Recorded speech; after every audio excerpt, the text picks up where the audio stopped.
We'll be getting started here in a few minutes.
Hello and welcome.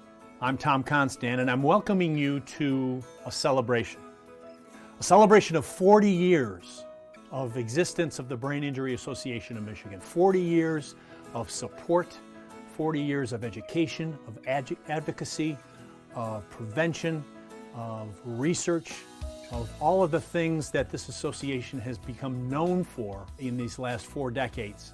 In providing some 200,000 survivors of brain injury in the state of Michigan and their families. We've made a lot of progress in 40 years. There's been a lot of things that's happened. There are a lot of representatives of this association and of the brain injury community as a whole who have demonstrated leadership, and we celebrate their accomplishments as well because they are a part of this organization. You know who you are, we know who you are, and it's been a roller coaster ride, that's for sure. But we have a lot to be thankful for. We're at a critical juncture right now in our history. We are threatened with a change in no-fault insurance laws. We are threatened with a COVID pandemic right now. And things are, shall we say, uncertain. But there's cause for optimism. And I choose to accept the optimism. I choose to look ahead. And I'm inviting you to do the same thing. Because of the leadership demonstrated by those intrepid pioneers of brain injury over the last 40 years, we're now at a position where we can apply that leadership and transition into a new era, a new generation of leaders, emerging leaders that are rising up through the ranks and that have become leaders in their own right at their own organizations. So join me in celebrating 40 years of help, of hope, and of healing on behalf of all members of the brain injury community.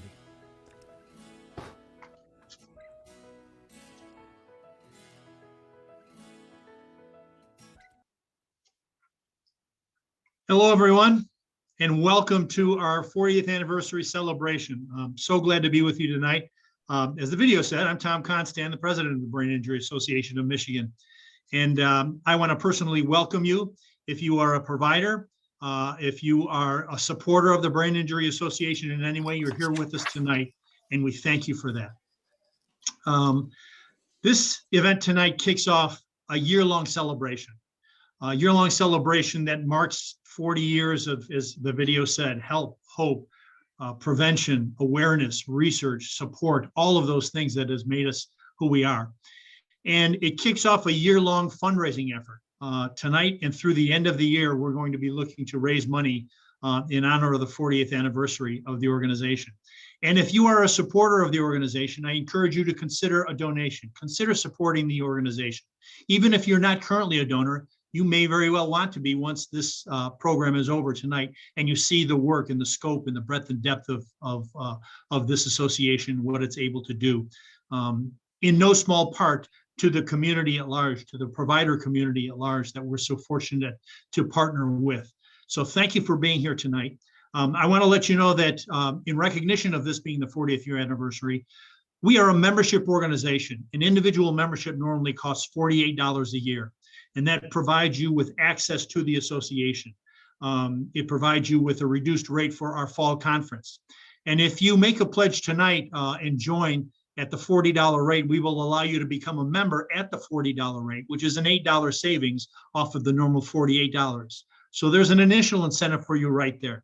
So I want to, first of all, take a bite of the cake and officially kick this off because I can't let chocolate cake go to waste. And I want to do that and at the same time recognize and welcome and ask you to join me in welcoming Wendy Nienhaus. Wendy is with Ajevix Rehab up in Traverse City in Northern Michigan, a longtime supporter of the Brain Injury Association, longtime advocate for persons with brain injury. Good evening, Wendy. Welcome.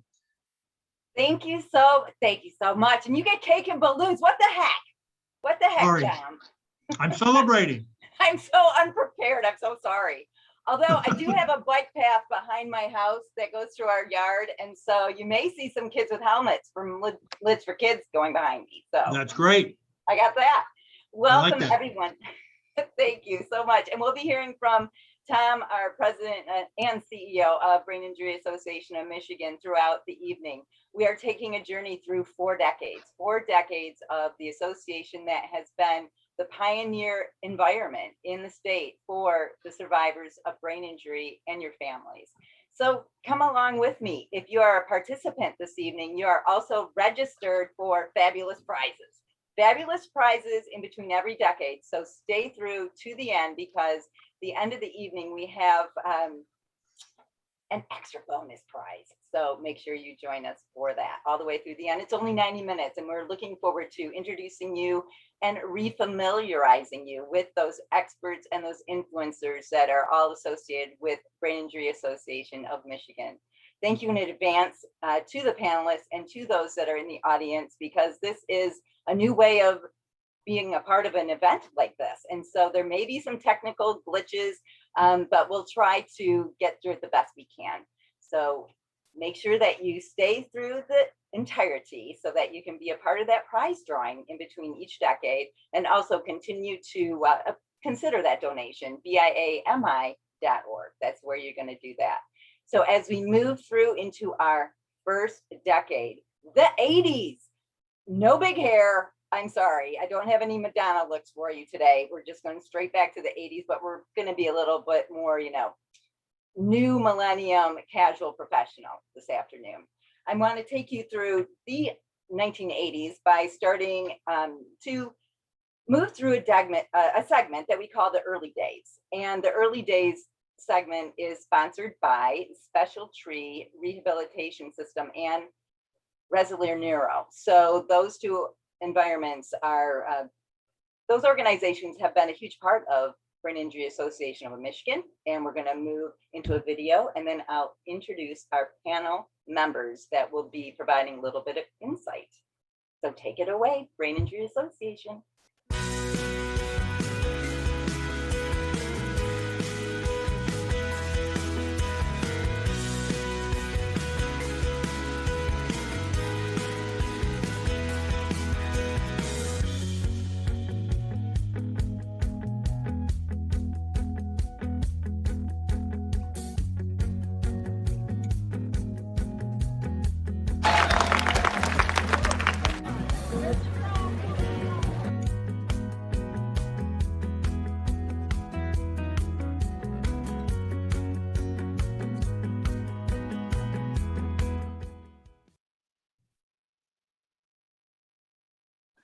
The early days. Welcome, panelists. Thank you so much for being a part of our conversation today.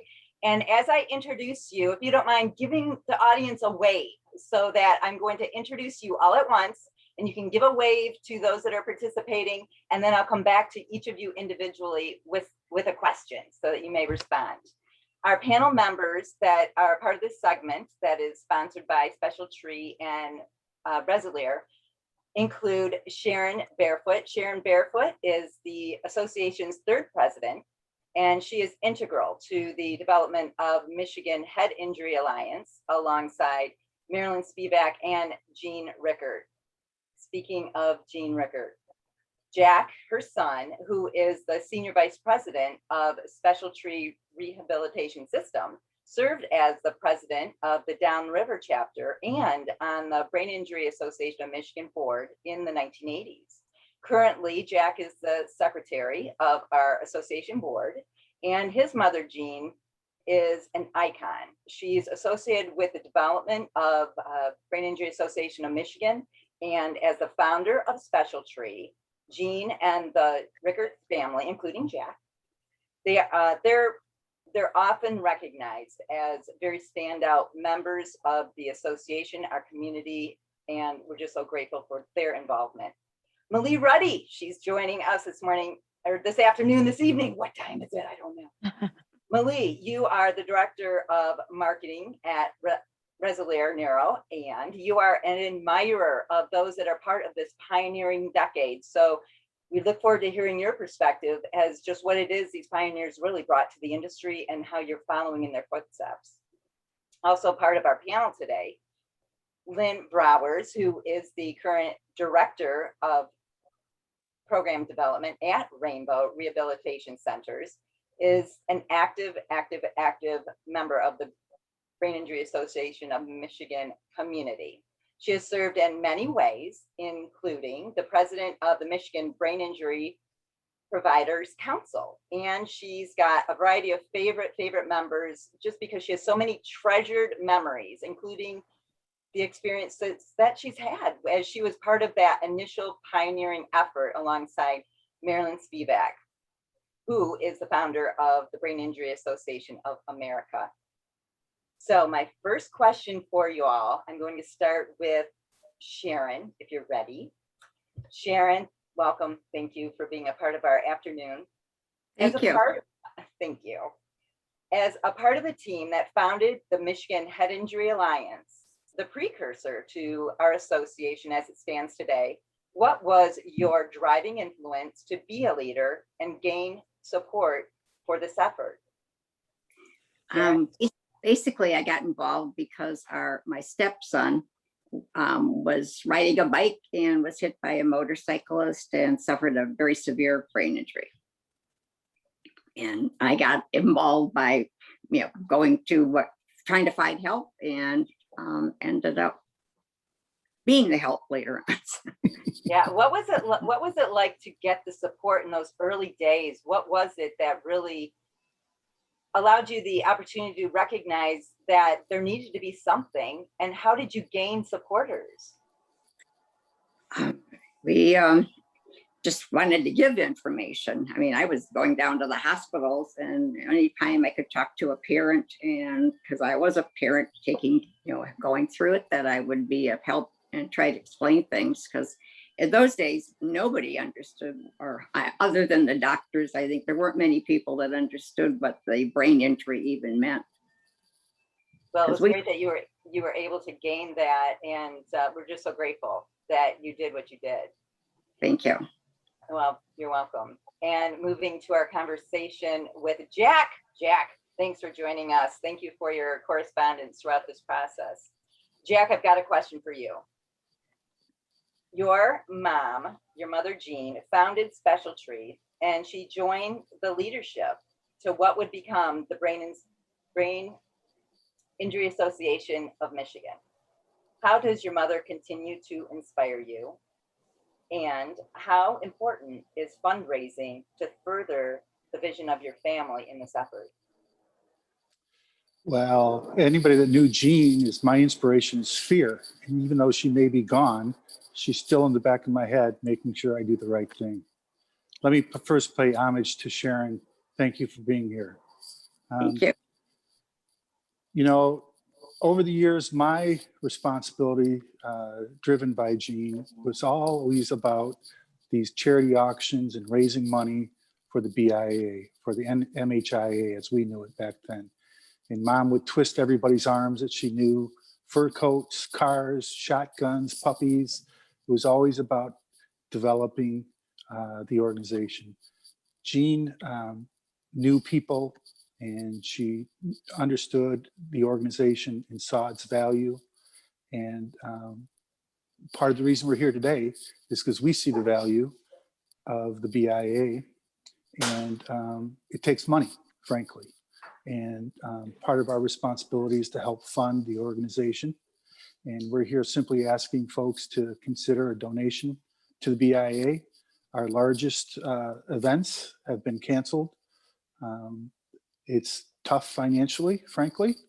And Gene always said, you gotta make sure the money's coming, and we're gonna do what we can, and usually drop a 4-letter word in there somewhere and say, let's get on with it. So let's do that. And I see Lynn's up there, and great homage to her from the other side of the coin, the more clinical side, where I was the hustler and Gene and I were out twisting people's arms for money.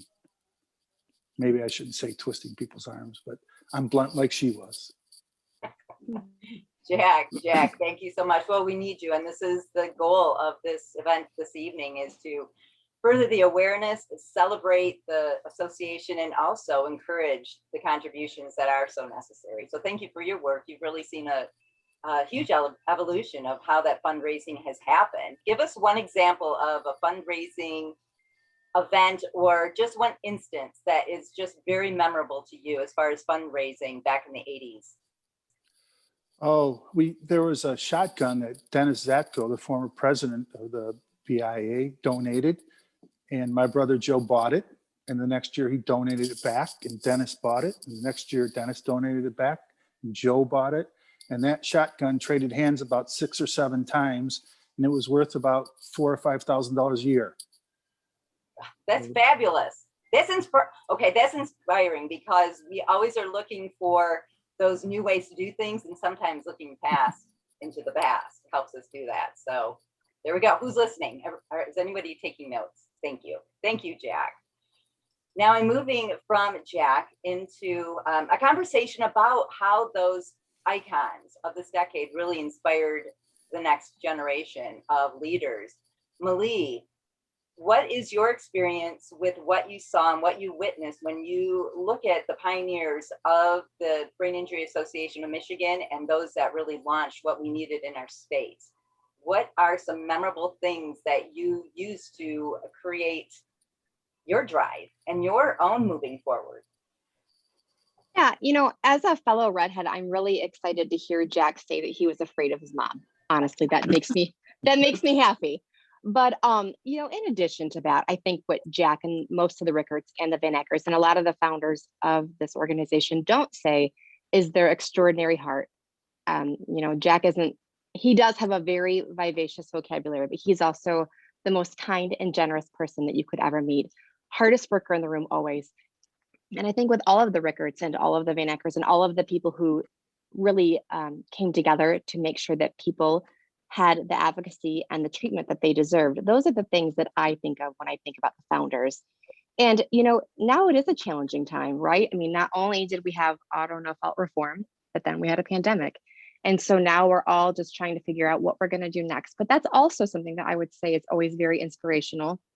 If you think about from the early times, and if you think about now, that we're just pivoting and that we're thinking about new innovative ways to take what we have and to keep it pushing forward. We were here for the first 40 years, as Jack can attest to, and we're going to be here 40 years at the BIA. It's just going to maybe be different. Our practices might be different, but I know that we can do it. And I think that those are the things that I've really learned from the founders. Thank you. Thank you, Malie. It's true. All we need to do is look back to look forward, because those are the inspirations between the survivors and those pioneers that really cemented in an organization that we need in the state, because it's the only one of its kind. Absolutely. And so thank you, Malie, for your perspective. Now, finally, just wrapping up the 80s, we have Lynn Browers. Thank you so much for being with us today. Lynn from Rainbow, we're just grateful for your insight, because you have been a professional engaged in the industry for decades. Not to age you or anything, but you've been there. You've been there, and you understand. So my question for you is that you have created lifelong friends, and you also were very familiar with the fellow pioneers of the industry in Michigan. So together, you anchored roots of the association, and from an education standpoint, how have the association conferences evolved for our healthcare providers? Well, first of all, thanks for inviting me. And I love seeing the pictures that you have posted. And Jan Warrington and Ruth DeWinter are two of the moms that are up there along with Sharon Barefoot. And I want to put a real, thank you to the families that were the real impetus behind having a better healthcare quality system and a longer post-acute system. In the 1980s, I was at Mary Free Bed, and our average length of stay was 3 months. And we had individuals who are with us up to a year because there was no post-acute system, and there wasn't a real way for us to educate those outside of the hospital about the special needs of people that had survived traumatic brain injury.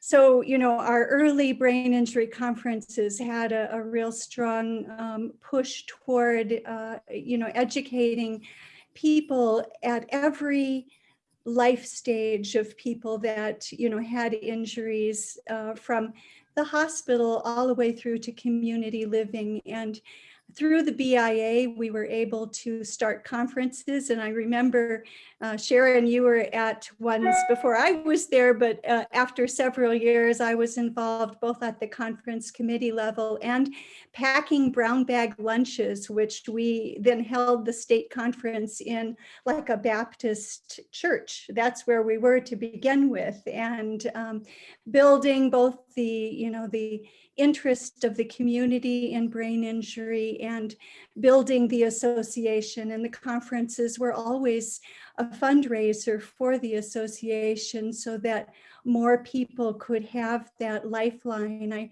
I must tell you, the chapters, and I was involved with the Grand Rapids chapter for 26 years. We did a lot of education at the chapter level for families and survivors and healthcare professionals. And then built through the 80s. If you think about it, the Brain Injury Provider Council, which had a strong educational role, was started in the 80s by healthcare professionals. The brain injury conferences were supported by people in the brain injury community so that we would have better access. It was during the 80s that the work was laid for a certification in brain injury. We started the first specialty accreditation of hospitals and post-acute providers in the 1980s. So it was a year of great growth and education, which really followed the 1970s, which was the time that we passed the Rehab Act of 1973 when I was in graduate school. And it was actually through that funding that I was able to go on and get my master's degree. It was the era of the special ed laws, the first civil rights for people with disabilities. So in many ways, we were following the work of the advocates to demand services, and then we were there as professionals to provide and increase those services. You really have lived the brain injury provider life, and Yeah. we're so grateful. The 80s Yeah. were such, you all, this decade, without you, without your families, without the efforts and just the forward thinking of you, it's remarkable what you created, starting in the Baptist church, and now look at us in the Lansing Center.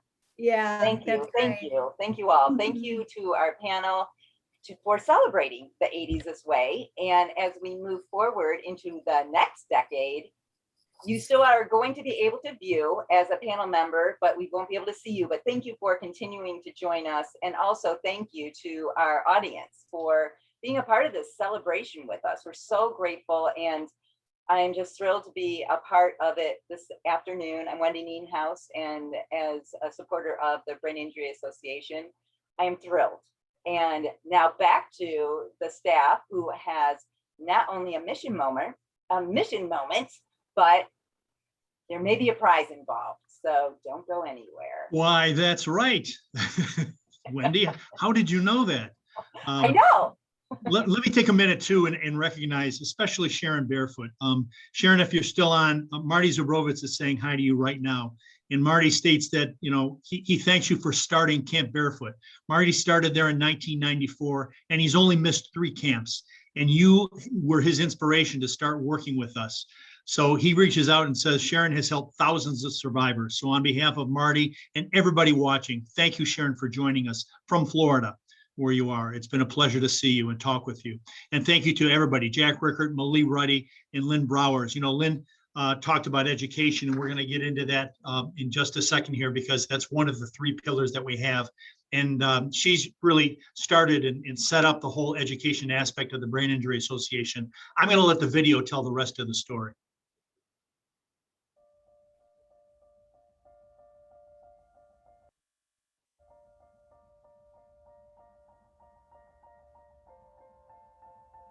I think that other professionals can find so much value in going to the annual conference. For me, why it's so meaningful is, you know, obviously the educational component. That's a huge part of it. So the knowledge that's presented, the info that's shared. And what I find so unique and valuable about the Brain Injury Conference is that they feature so many different disciplines and backgrounds that I would not normally get information from, that helps me grow personally and professionally. I know the first conference I attended was at the Hyatt Regency in Dearborn in 1995. I looked around and I saw a lot of other folks who were in the same situation. And that got me started being involved with the Brain Injury Association, and I believe I only have missed 1 year since then, 1 conference since then.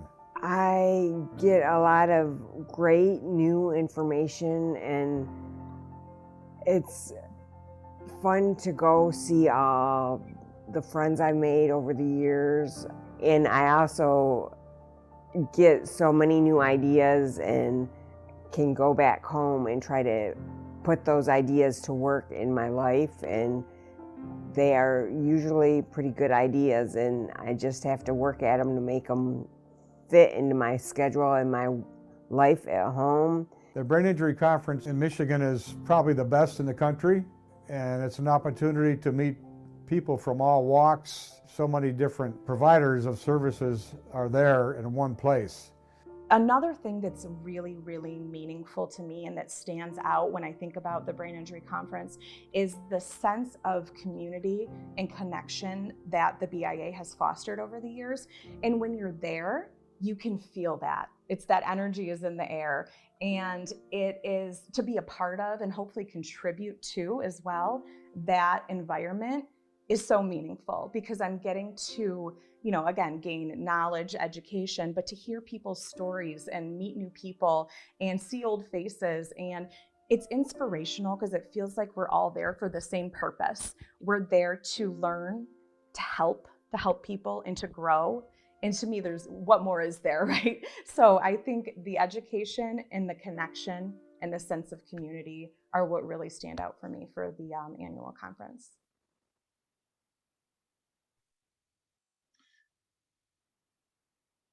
That's the largest conference of its kind in the country, with over 1,600 registrants, 154 exhibitors, and we can't wait until we get to meet in person again. So that was education, one component of the Brain Injury Association. That segment, that Mission Moment segment, was brought to you, incidentally, by Dr. Owen and Sheila Perlman and Chuck Siegerman. We want to thank them for their support for that Mission Moment and all of the Mission Moments that you'll see tonight. Which now takes us, I want to give you an update as to the donations that have come in just in the last half hour or so. I want to thank Jim and Martha Neal for their donation, generous donation of $1,400. I want to thank Amanda Thornton, who donated $40. Leah Renee, a donation of $20. I want to thank Lynn Browers and Mark Upfall for their donation of a match totaling $400. Thank you so much. Emma Shotwell donated $40. Bill and Julie Buckalow have donated $1,000, and Brad Russell has made a $40 contribution. We have a total so far of $2,940, so we're off to a great start. Thank you to those individuals and those who are continuing to call in going forward. I want to Now, come to the gift card, the giveaway drawing. We are giving away a $100 Visa gift card courtesy of Communicare Michigan, who is sponsoring all of our giveaway drawings this evening. And the first one goes to, the first prize winner for the $100 Visa gift card is Dr. Minnie Martin. Dr. Martin, if you're on, congratulations. You'll be getting a $100 gift card. And thank you for being part of our event tonight. Thank you to everybody for being a part of this. That now takes us back to Wendy, who's going to introduce the next decade. So Wendy, why don't you take it away? Thank you so much, Tom. Thank you. I'm Wendy Nienhaus. I'm continuing to take this journey with you back in time with the Brain Injury Association of Michigan, moving into the 90s. The 90s were, well, that's where advocacy really was necessary. And we recognize just what we need. And this is the coming of age decade for the Brain Injury Association of Michigan. This decade is sponsored by two of our favorite law firms ever, Miller Tischler and Sinus Dramus. So thank you so much to our sponsors this afternoon. Panel members of this decade, I'm going to introduce all of you, and you can give a little wave when I mention your name, and then I'll move into your questions individually. So the panel members of this decade that were really all about this coming of age as far as survivor advocacy include Peggy Ellen Bach. She is a lifelong professional and valuable volunteer in the brain injury community. She's a former board chair of the Michigan Brain Injury Providers Council, and she is a huge Brain Injury Association of Michigan advocate. So thank you so much, Peggy, for being a part of this afternoon. We have a very special to my heart pair from Northern Michigan. Chris Ruckel-Mahon and Brittany Ruckel are joining us from Northern Michigan. Yeah. And proving that we have electricity and internet in our neck of the woods. Yes, we do. So thank you so much for joining us this afternoon. They're a survivor family and living with brain injury. Chris has been a remarkably active advocate in Northern Michigan, and Brittany is a student, and she's also a member of the Dream Team. So look for her in the media. George Sinus is also joining us. George, we all know George, who doesn't? He is a Michigan super lawyer, a managing partner of Sinus Dramus, our CPAN, Coalition Protecting Utter No Fault General Counsel, and he has educated law students worldwide in Utter No Fault as a member of the adjunct professor network at Michigan State University, part of that faculty. So thank you so much, George. Also, not to be overshadowed by Wayne Miller. Wayne Miller, another of our educators in the law schools, who he is one of the best lawyers in America, a leader in the law. He's the COO and chairman of the board at Miller and Tischler. And like I mentioned, he's led students through the Utter No Fault law as an adjunct professor at Wayne State University. I cannot mention advocacy without Dr. Owen Perlman. And thank you to both you, Dr. Perlman, and your wife for helping to sponsor a portion of our event today. Dr. Perlman has a long history of caring for the brain injured, their individuals and their families, and advocating for their needs as a former board member and often awarded leader of the association. He is a longtime chair of the annual Legacy Dinner alongside Sheila, and he is a physiatrist with associates in physical medicine and rehabilitation. So thank you, Dr. Perlman, for joining us today. Another advocate that cannot join us today because he is in the Capitol trying to get a 15-bill package passed is Kevin McKinney. And I just wanted to mention, although he's not with us today, he has been a huge advocate. We all know that. We have all recognized that. He's been honored by and has represented the Michigan Brain Injury Providers Council, Brain Injury Association of Michigan, and the Coalition Protecting Utter No Fault since the mid-90s. He professionally leads clients of McKinney and Associates, and he also holds a variety of service roles for the injured. So he can't be with us today, but we are thinking of Kevin, and we all know who he is, and are grateful for the work of all of you. And as we move into this coming of age decade, I wanted to offer a few opportunities for perspective of each of you. And first of all, we're going to start setting the stage for advocacy. So Peggy, this question is for you. Peggy Ellen Bach.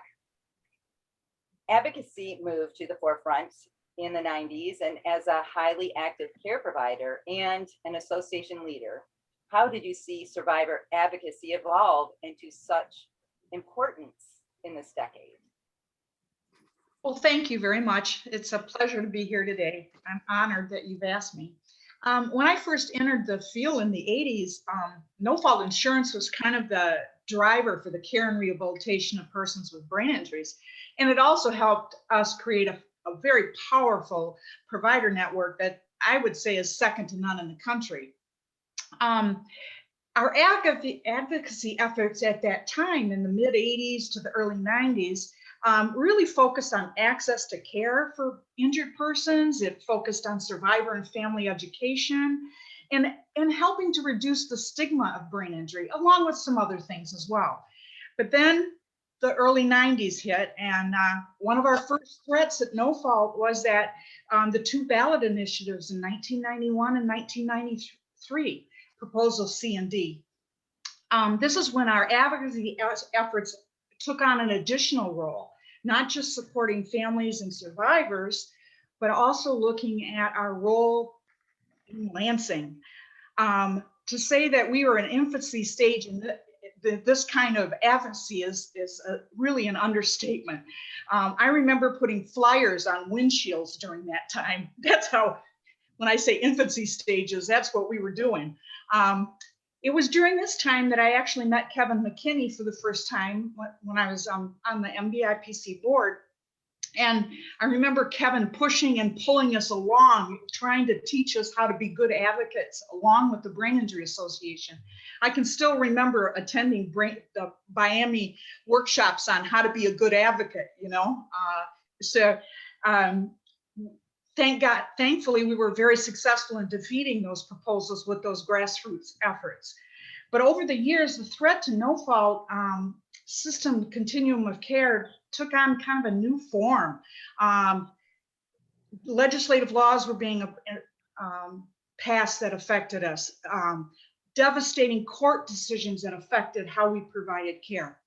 It's during this time that our advocacy efforts started to mature. That's when we learned how to use social media as a tool. We learned to take that trip on 96 to Lansing many more times than I want to admit. Meeting with state representatives, Capitol Day was formed. I remember the letter writing campaigns and how Kevin and the Miami pushed us to support certain candidates that were favorable to No Fault. Empowering families and survivors to find their voice, which was very exciting. And the list goes on, the kinds of things that happened. I can't speak for everyone at that time, but I remember when the sheer panic set in the first time I had to talk to a state representative. I can best describe it as a deer in the headlight kind of feeling. But I will tell you that fear can be a great motivator. It taught me a lot during that time. Miami is strong partnership with MBIPC and eventually CPAN that was formed has been driving our advocacy efforts over the years. Grassroots advocacy is now part of our DNA. We don't know anything else. And if you're in doubt at all of the power of grassroots advocacy, I want to remind everyone of the rally at the Capitol in 2019 with over 3,000 of us that had the same voice and was speaking for all of our survivors and families in Lansing. It was powerful. Thank you so much. Thank you so much. That's a great synopsis of an extremely active decade in which advocacy really was recognized as critical. And thanks to you on our panel for addressing that today. You're welcome. Thank you. Thank you, Peggy Allen Bach. I have a question for Chris Ruckel and Brittany. You guys, thank you so much for joining us and And we're just so grateful. We're so grateful to see your faces. Thank you so much. Chris, I've got a question for you. Thank you for being available. As we're setting the stage for advocacy, how did your family first get introduced to Brain Injury Association of Michigan? And what are the accomplishments that you have seen Brittany overcome? And then I've got a follow-up question for you. Thanks for having us, Brittany. What do you tell everyone? Hallelujah, but hello. Hey, how are you? Brittany, it's so good to see you. Oh, so, oh, she's got a kiss for you, Wendy. Anyways, first of all, we were introduced to brain injury after Brittany's accident in April 2007, almost 14 years ago. She was 9 years old. So I had heard about it, but I wasn't involved, didn't really understand the full concept, of course, until it becomes your life. So since then, our whole world has changed, like so many others like us. We have learned and become part of a club that we're thankful that we have this club because we knew nothing when we got thrown into it. So it's been wonderful to have the support of the brain injury. All of the people that you introduced the last decade had paved the way for us. I had so many questions and so many people have been wonderful helping us through all of this.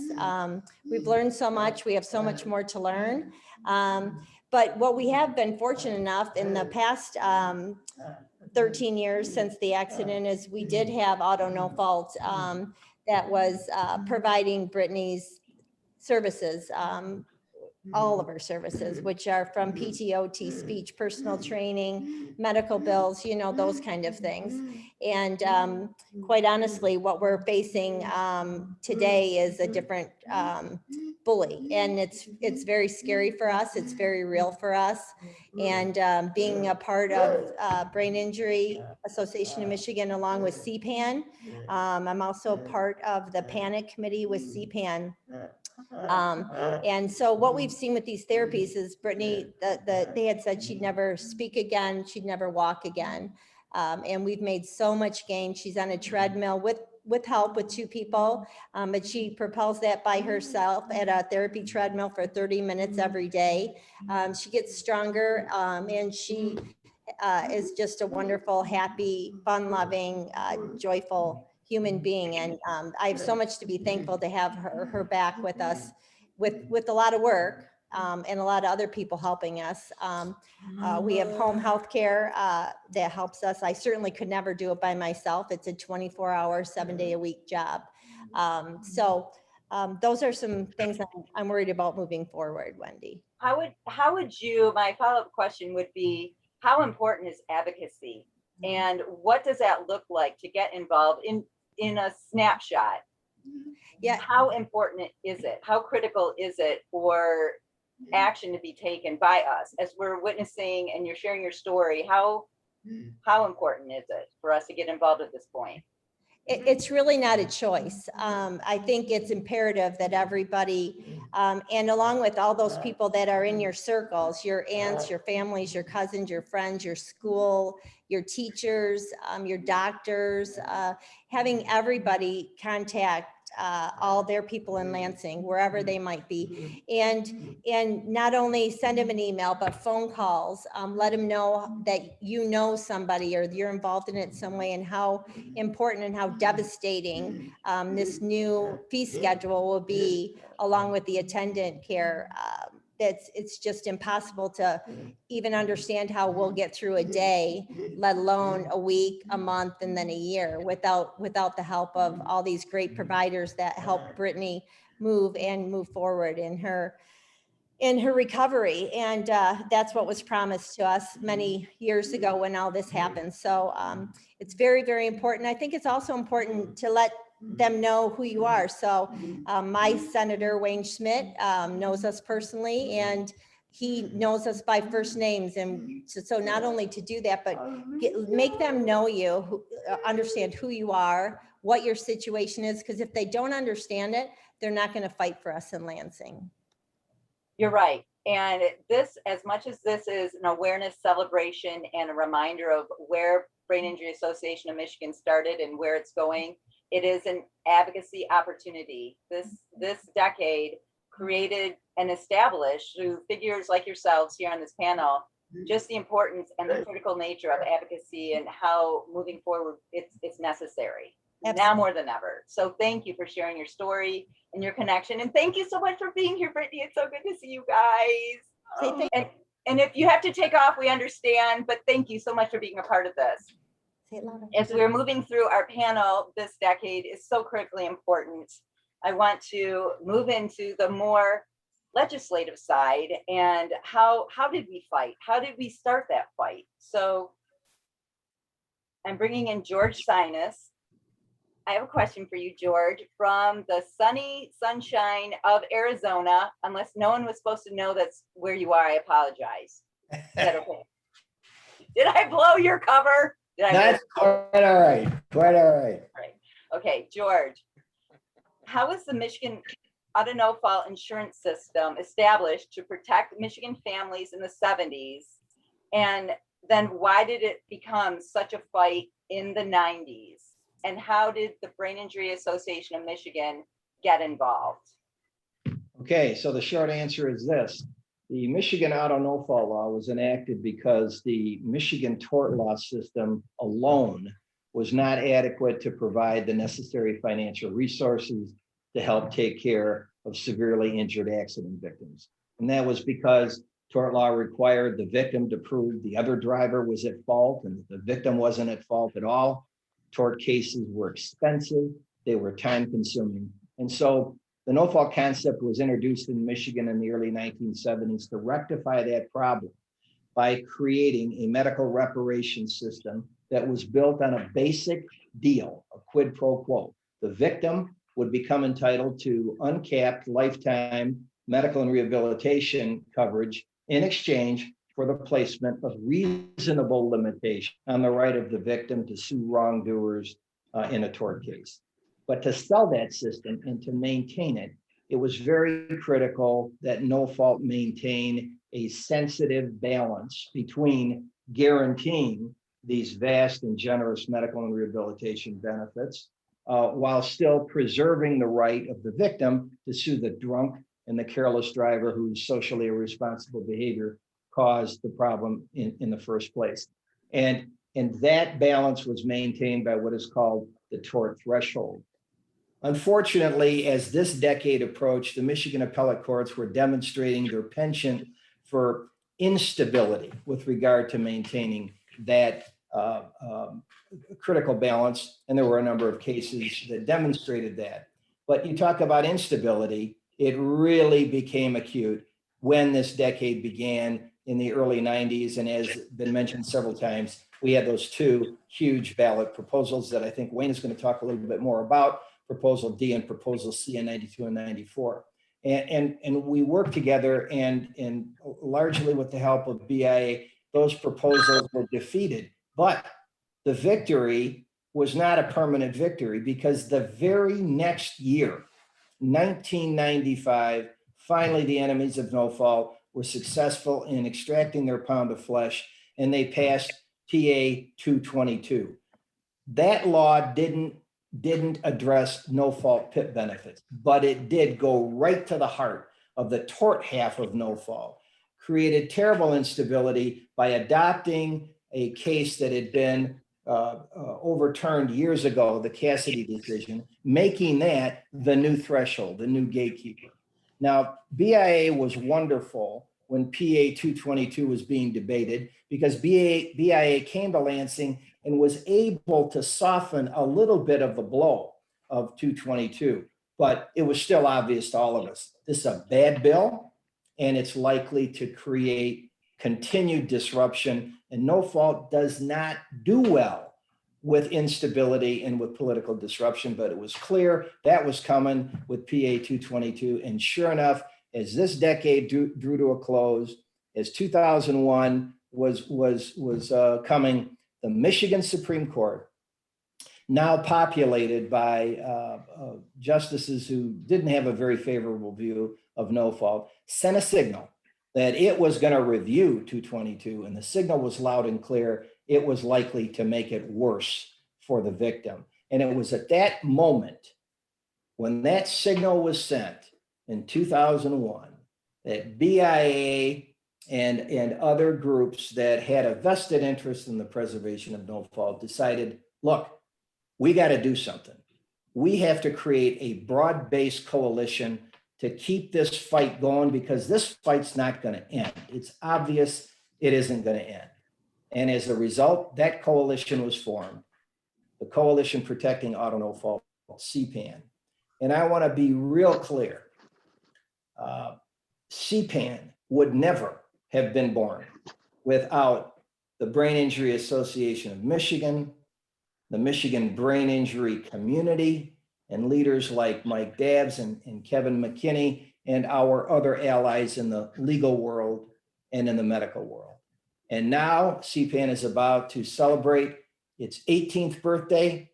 It's in there fighting. It's fighting for you, and it's fighting because of this great organization. So thank you, BIA, and congratulations to you.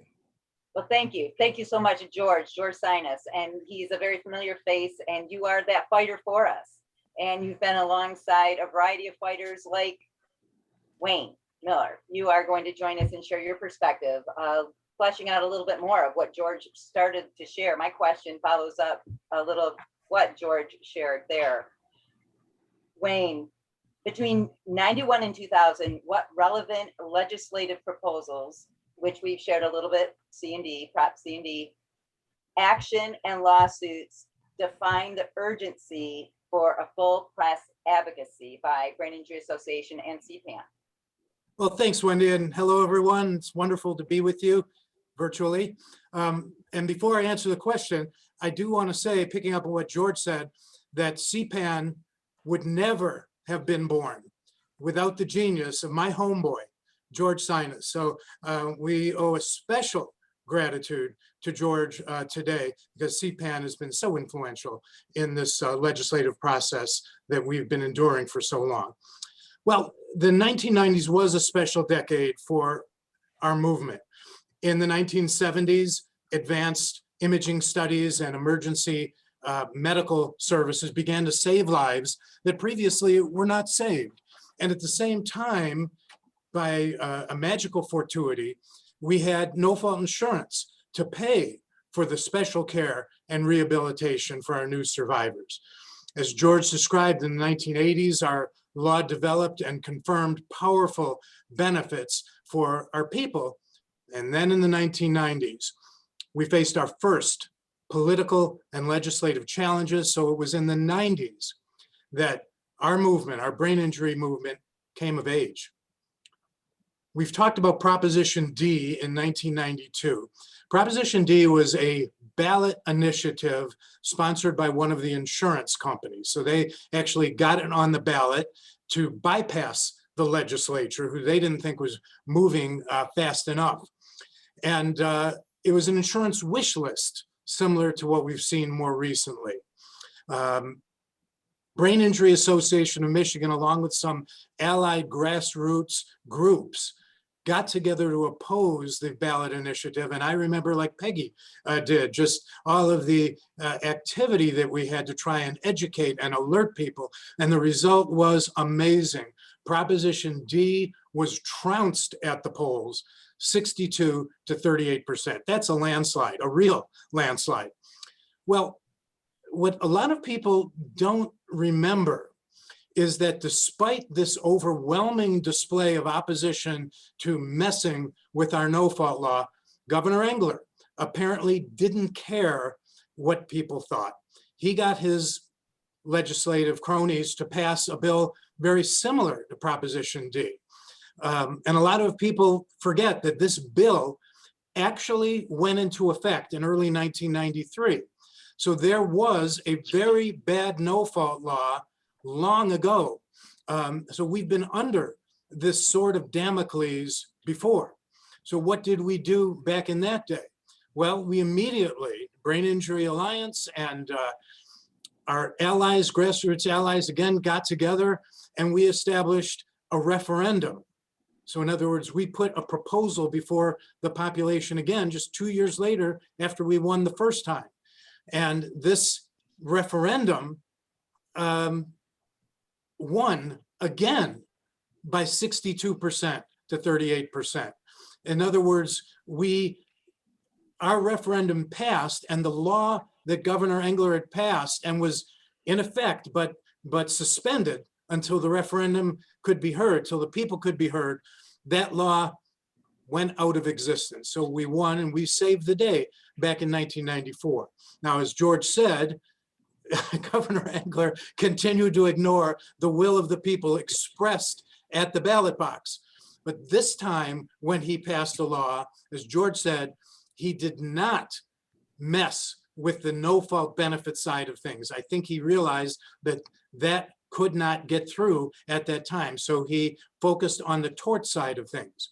And among the changes that were made were changes that would make it more difficult to bring a tort claim. However, even then, the Brain Injury Association's voice was heard. We had testimony up there in Lansing as part of this bill to object to some of these provisions as applied to our population. And so, in fact, that legislation that was passed has an exception for closed head injury cases. And that exception prevents those reforms from affecting closed head injury cases and makes it easier for closed head injury cases to get past that very difficult threshold.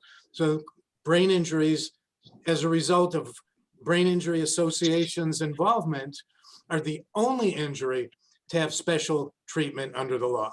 So we can look back at what we accomplished in the 1990s to show how we learned to have a voice in Lansing on matters that concern us so deeply. And those lessons can't be confined to the past. They have to inspire us to meet the challenges that we face today. So it's in that spirit, Wendy, that I wish all of our friends in the Brain Injury Association of Michigan a happy 40th anniversary. Thank you so much. Thank you so much, Wayne Miller. Your advocacy, your efforts, and your fight, you guys have it in you. George and Wayne, we couldn't do it without you. And we're so grateful. And you share the message as educators in law schools, both at Wayne State and at Michigan State.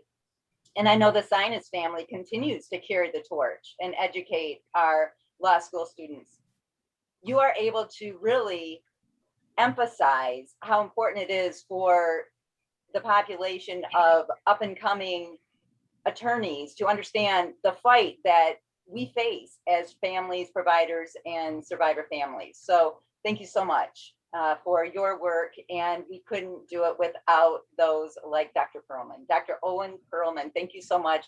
We're going to shift gears a little bit from the legislative side, but that advocacy and why the medical attitude was really brought to the forefront in our advocacy. So my question for you, Dr. Perlman, moving forward, how do you feel that Michigan survivors and, oh, I went to the wrong question, I apologize.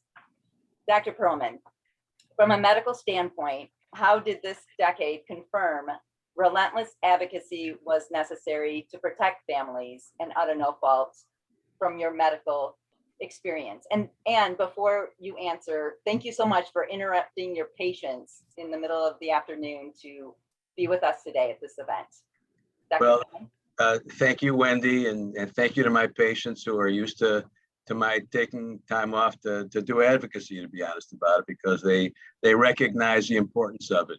Before I start, I want to acknowledge my fellow panelists and how impressed I am with them, but how exciting it was today to see Sharon Barefoot and reminisce about Jean Rickert, who are real giants in our industry and really great role models for all of us. I didn't think when I was going to medical school or I was in residency that I was going to get so involved in legislative advocacy. It wasn't something that they told us we could expect. But in order to be able to take care of our patients, it's clearly something that many physicians do have to become involved with. My motivation for relentless advocacy was inspired by what we've heard, that auto no fault was under attack by the legislature and the auto insurance industry. despite the fact that it involved only the private sector, meaning no tax dollars were involved. It showed me how fragile this important and life-saving and life-giving system really was. We've talked about the proposal, so I'm not going to go back over those, but it was clear that the other side was not going to let up. And here we are 20 some years later, and they still haven't let up. Going back to the 1980s, I met Don Massey, who many of you recall was a well-known car dealer at the time. His wife, Joyce, had sustained a severe brain injury in a car accident and received her acute rehabilitation out of state, actually in Colorado. And he chose me to direct her post-acute care when she came back to Michigan. It really was not unusual still in the 1980s for survivors who could afford it to leave the state for care. My colleagues around the country had their hands tied in trying to rehabilitate car accident survivors with catastrophic injuries. They often had to wait years for legal cases to settle and then had to send people out of state for treatment because they didn't have the resources locally. Along with many others, I advocated for increased training and certification for such things as CBIS, for CRRN, and obviously for CARF certification to make brain injury rehab more accessible and more professional in Michigan, to get to the highest quality so that survivors would not have to leave the state and families would not have to travel to be with them. I know firsthand the results when someone has access to post-acute resources, case management, transportation services, specialized equipment, home modifications, and when they don't.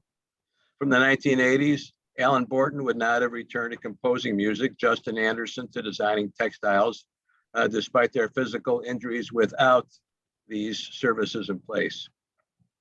It's important to recognize that brain injury and spinal cord injury are chronic diseases and therefore require lifelong access to care to avoid serious complications medically, socially, financially, and legally.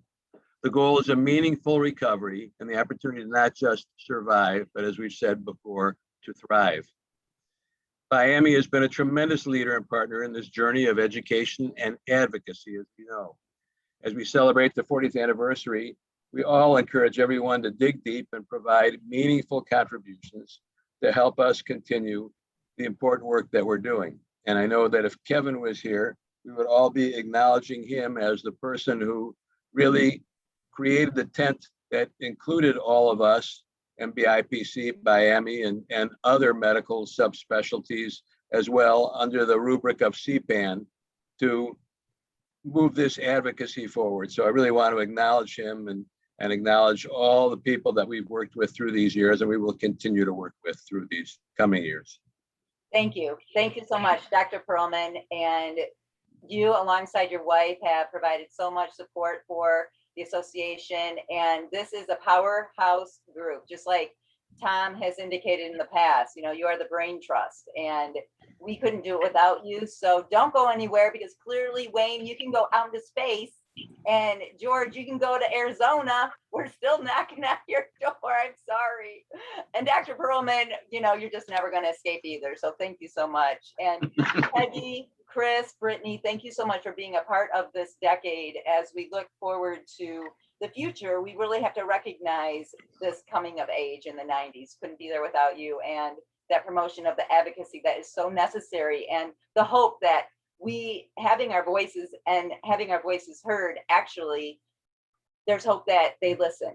We have had movement forward in the past, but we can't let up. We cannot let up. So thank you so much for joining us through this. And as you go away off the screen, I hope that you're able to continue to join us through our tribute. We have 2 more decades to go. So thank you so much. And thank you to our audience that is participating in this event as we travel in time through maybe it's Wayne Miller's time capsule in outer space through the 4 decades of the Brain Injury Association of Michigan. I'm Wendy Nienhaus, and now I am going to transition to Tom Constant, our fearless leader of the association, as we share a little bit more. There's a mission moment and another prize and a contribution update of the gifts we're receiving today. Absolutely. Thanks, Wendy. Before we go to the mission moment, I just want to take a second to recognize the fact that we just witnessed the Mount Rushmore of no fault in terms of the legal, the legislative, and the medical expertise when it comes to no fault.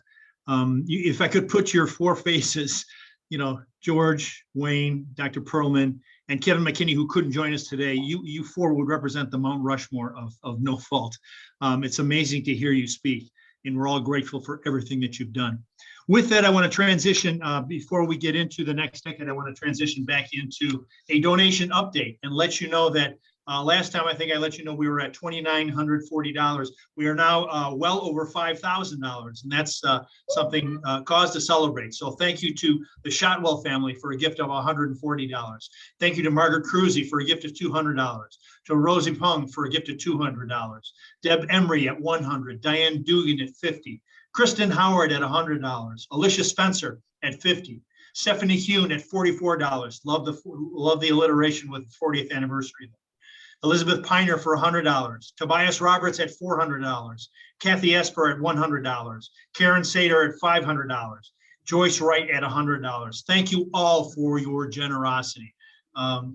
I want to talk a little bit about the next element of the next pillar, if you will, for brain injury, and that's kind of support. It's important to recognize that the past year, it's no surprise to any of us, was a tremendous challenge facing COVID and no fault, but in particular, the effect of COVID shutting down business, shutting down the state as it continues to do. We took stock of that time to refocus ourselves here at the Brain Injury Association and take stock of the fact that we're all about supporting our survivors. That's our priority.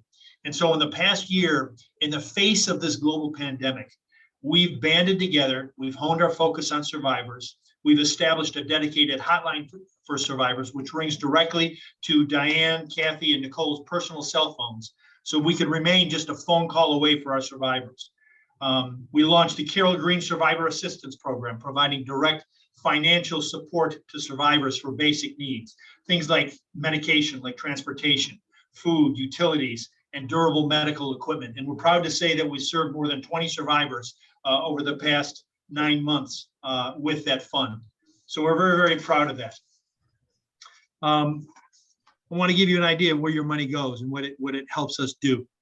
We've done the donation update. Now it's time for the giveaway drawing for the $100 Visa gift card. You will recall that the first winner was Dr. Minnie Martin. The second winner, the second grand prize winner, and thank you to Communicare for this opportunity, is Kathleen Sobchak. Kathleen, you are the winner of a $100 Visa gift card.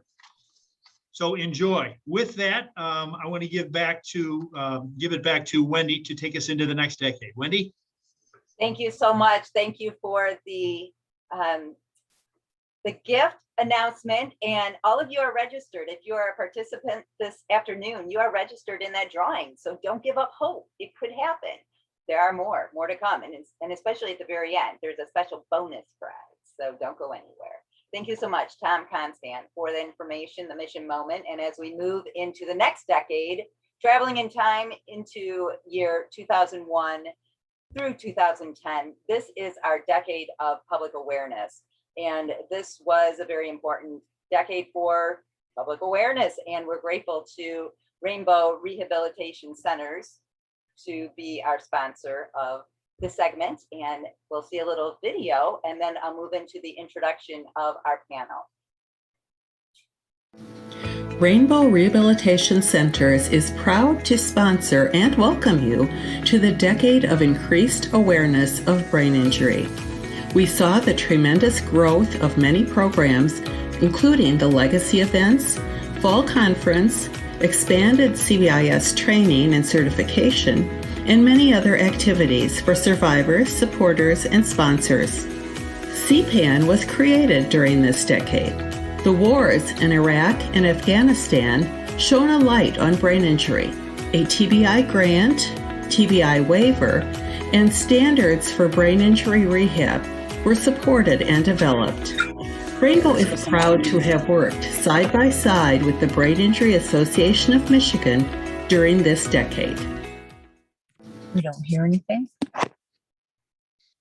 Thank you so much. And again, thank you so much to Rainbow for sponsoring this decade. And I'm going to introduce our panel members, and I'll introduce you all at once, and then you can give a wave, and then I will individually ask you a question. So don't go anywhere after I introduce you, okay? So you recognize his face as the president and CEO of Rainbow Rehabilitation Centers, Bill Buckalow. Thanks for joining us today. He has been in that role since 1990, and he leads Service by Example. He's a former board chairman and member of the Brain Injury Association of Michigan. And he's currently the treasurer of the Michigan Brain Injury Providers Council, the MBPS. So thank you so much. Also, Margaret Cruzy. We know her as the executive vice president of Hope Network Neurorehabilitation, and she has served in a variety of roles with the association. She has also received a Community Service Award from the Brain Injury Association of Michigan. And I have to say, the first time Lids for Kids, I learned how to properly fit a helmet, it was from Margaret. So thank you. We have helmets all over the state because of what you've inspired that are properly fitted. Mike Dabbs, I'm just thrilled that I may introduce you. He is, a former president of the Brain Injury Association of Michigan. He was in that role from 1993 to 2016.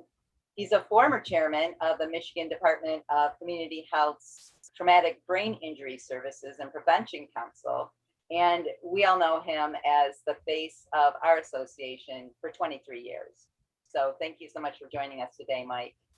Also, Mary Lou Baranski, very special guest that we have on our panel. Thank you so much for joining us, Mary Lou. She's a survivor. She's an incredible former board chair of our association, and she currently is quite active in her local chapter. So thank you for inspiring all of those that are survivors to join you on the bandwagon. Thank you, Mary Lou. Thank you for being here. And also Tom Constan is joining us. I see him with the balloons, showing off his balloons. Thank you for joining us, Tom. I'm going to start our questions with Bill. So my question for you, Bill, we're looking at this public awareness decade, and 2001 to 2010 really furthered public awareness of brain injury and the support of the network that was growing throughout Michigan and across the country. What industry landmarks really earmarked public awareness progress in your mind? Yeah, thank you, Wendy, for the opportunity to be here. Really appreciate it. It's great to see the old pictures, see Mike Dabbs running around there in those short shorts, and looking great, old friend. So I've been with Rainbow since 1990 and had an opportunity to see this industry grow up. But just a correction, Buzz Wilson was the real founder and grew Rainbow for many decades and was the long time mentor of mine and was the CEO for a long time. But I really felt it was a decade of significant growth and maturation, really for the whole industry, for public awareness. We always heard throughout the 90s when I started the silent epidemic. And I really felt that as we got into the 2000s, it really wasn't silent so much anymore. We were starting to see new stories, for better or for worse. There was a lot of public attention put on brain injury during this decade. And, perhaps one of the biggest stories that came out was, the second Iraqi war. And I think we saw tremendous public awareness of brain injury during that period of time. We learned about, bomb blasts and the impact of, not just direct combat, but these waves of energy that were flowing through people's bodies and the devastation that was occurring. In a lot of ways, I think the military led the way with new protective gear and prevention efforts, and they put a lot of money into research, which I think really has helped a lot of the care and prevention that's occurred over the course of time. I think about like Bob Woodruff's story, and he survived the TB the bomb blast, and he and his wife Lee were very public about his recovery and helped the cause as well. We saw during that period of time, the Veterans Administration started to reach out to the private sector and see if there were ways that they could do a better job of caring for people post injury. And there was, some efforts for some public-private cooperation, which was really new for the Veterans Administration. And then the whole story of concussion. If you really think about it, all growing up, it was if somebody had a concussion in sports, they had their bell rung. And all of a sudden, I think in the 2000s, it sort of became they suffered a concussion or a traumatic brain injury, and that was a real shift in terms of how the public looked at the brain and looked at really what was going on. And if I know Mike Dabbs had a tremendous amount of effort with return to play protocols and trying to do a lot of advocacy work through the schools to try to help folks. Chris Nowinski was, I don't know if everybody remembers Chris, but he's out there still trying to put a big spotlight on concussion. He was a former Harvard football player and a pro wrestler, and he had suffered, I think, probably a dozen concussions throughout the course of his life, and it had a big impact on him. And he really came out and started talking about it nationally in trying to put a big light on chronic traumatic CTE. And, so those were some of the big things in my mind that sort of came out during that decade. In locally, the Brain Injury Association, I think, was sort of on the point of trying to get awareness out and really trying to raise its game in terms of how it communicated. Education through the fall conference was explosive growth during that decade, and ACPIS through the national group became really big, and Michigan really did a lot of work in that area. I think about Heidi Reese, Lynn Browers, Cindy Barris, and many, many others in Michigan who were really brave leaders in trying to push for education to really improve the the way we deal with brain injury and what we know about it. So I don't know, those are some of the big issues that stick out for me during the decade of the aughts, as I like to call it. Awareness, national spotlights, concussion, and education were really big. Thank you so much, Bill Buckle. You are right. That was a great overview of the decade and some of the highlights that definitely would have impacted you. And I just have to give a real quick shout out, although I wish it didn't have to be quick, to the Wilson family. Like you mentioned, the role that Buzz played and that Barb and Charlie continue to play in Rainbow. And I will say a little fun fact for Traverse City, Michigan, if you go to the State Theater, there are, when we can finally go to theaters, like we love going to theaters, big secret is that Buzz Wilson and the Wilson family, they have the best seats in the house. They have little markers behind the seat, little plaques in the balcony center. It's very special place to be, very special place to be. So thank you so much. Thank you, Bill, for sharing your insight. Yeah, Moving my next question to Margaret Cruzy. Thank you so much for being here. Absolutely. As your career evolved, what significant markers after the year 2000 really improved the impact of the Brain Injury Association of Michigan? And how do volunteerism and financial gifts continue to deliver so much benefit? Yeah, thanks for having me, first of all, and this is a great event. I love how we're doing this, how we can get together during COVID.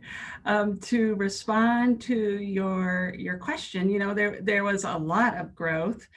One of the things I think about is some of the chapters and how the growth there and the volunteers that all got involved. I have to admit, I was getting involved right around the late 97. It's about when I was getting involved again. I'd been a direct care staff before then, and just starting to get involved and seeing all the different support networks and the way the Brain Injury Association of Michigan was able to help families and have resources for families was just so impressive. And I also remember some of the different things. That was when I was starting out in brain injury, like, and I'm going to expand our decade just a little bit because Claudia Osborne, the MSU professor, had a book come out right about then. And I think that raised awareness in Michigan, you know, specifically, I think across the nation, but was a way for people to relate to brain injury that perhaps we had seen before. I was newer in my career, and so that was one that really stuck with me. Another local story that happened in the 2000s that I think helped raise awareness about brain injury too was the whole mistaken identity story, where the two young women were mistaken. That was in about 2006. Both of those are Michigan stories. So, you know, the level of awareness, I think of Gabby Giffords as well. Now that I'm stretching the decade to right after 2010 there, but what a wonderful job she and her husband have done to keep being out there and explaining brain injury and not being just really representing the community and the families in a wonderful way. And I think the Brain Injury Association of Michigan and at the national level just do such a wonderful job pushing out that education, those resources, and connecting folks. So I appreciate the work they do. Thank you. Thank you so much, Margaret Cruzy with Hope Network. We're just grateful that you are among those. You're among all those pioneers and those notable recognized faces. And thank you so much for your role. And as we move into a survivor, a special survivor that's spending time with us during this decade of public awareness, I'm moving to Mary Lou Baranski. Thank you for joining us. And my question for you is, you have been a leader. You've been a leader within the association. You are a former board chair. And what is it about Brain Injury Association of Michigan that makes you feel valued in a way that makes you want to engage others to become involved? Well, I've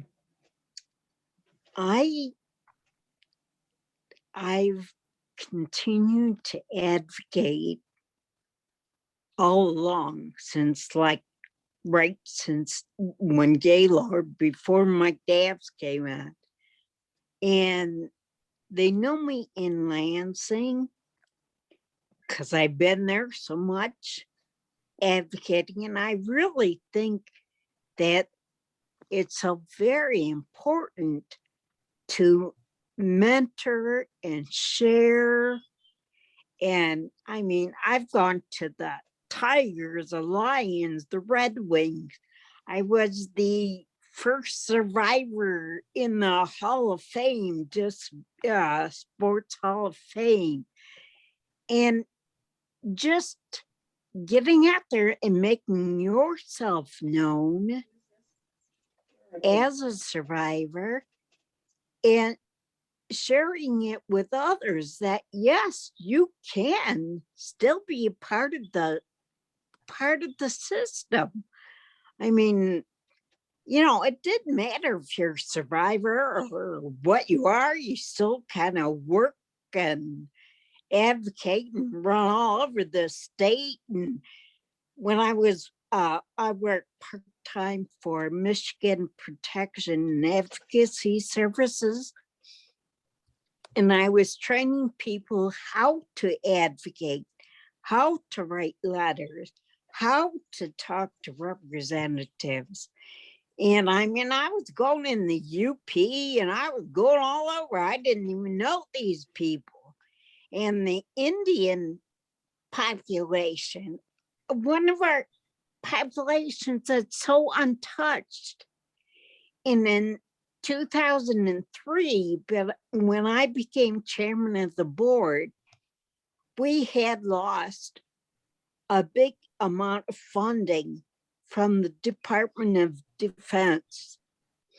And as Bill had said, you know, the wars in Afghanistan, they're bringing back so many people with, you know, PTSD and other brain injuries.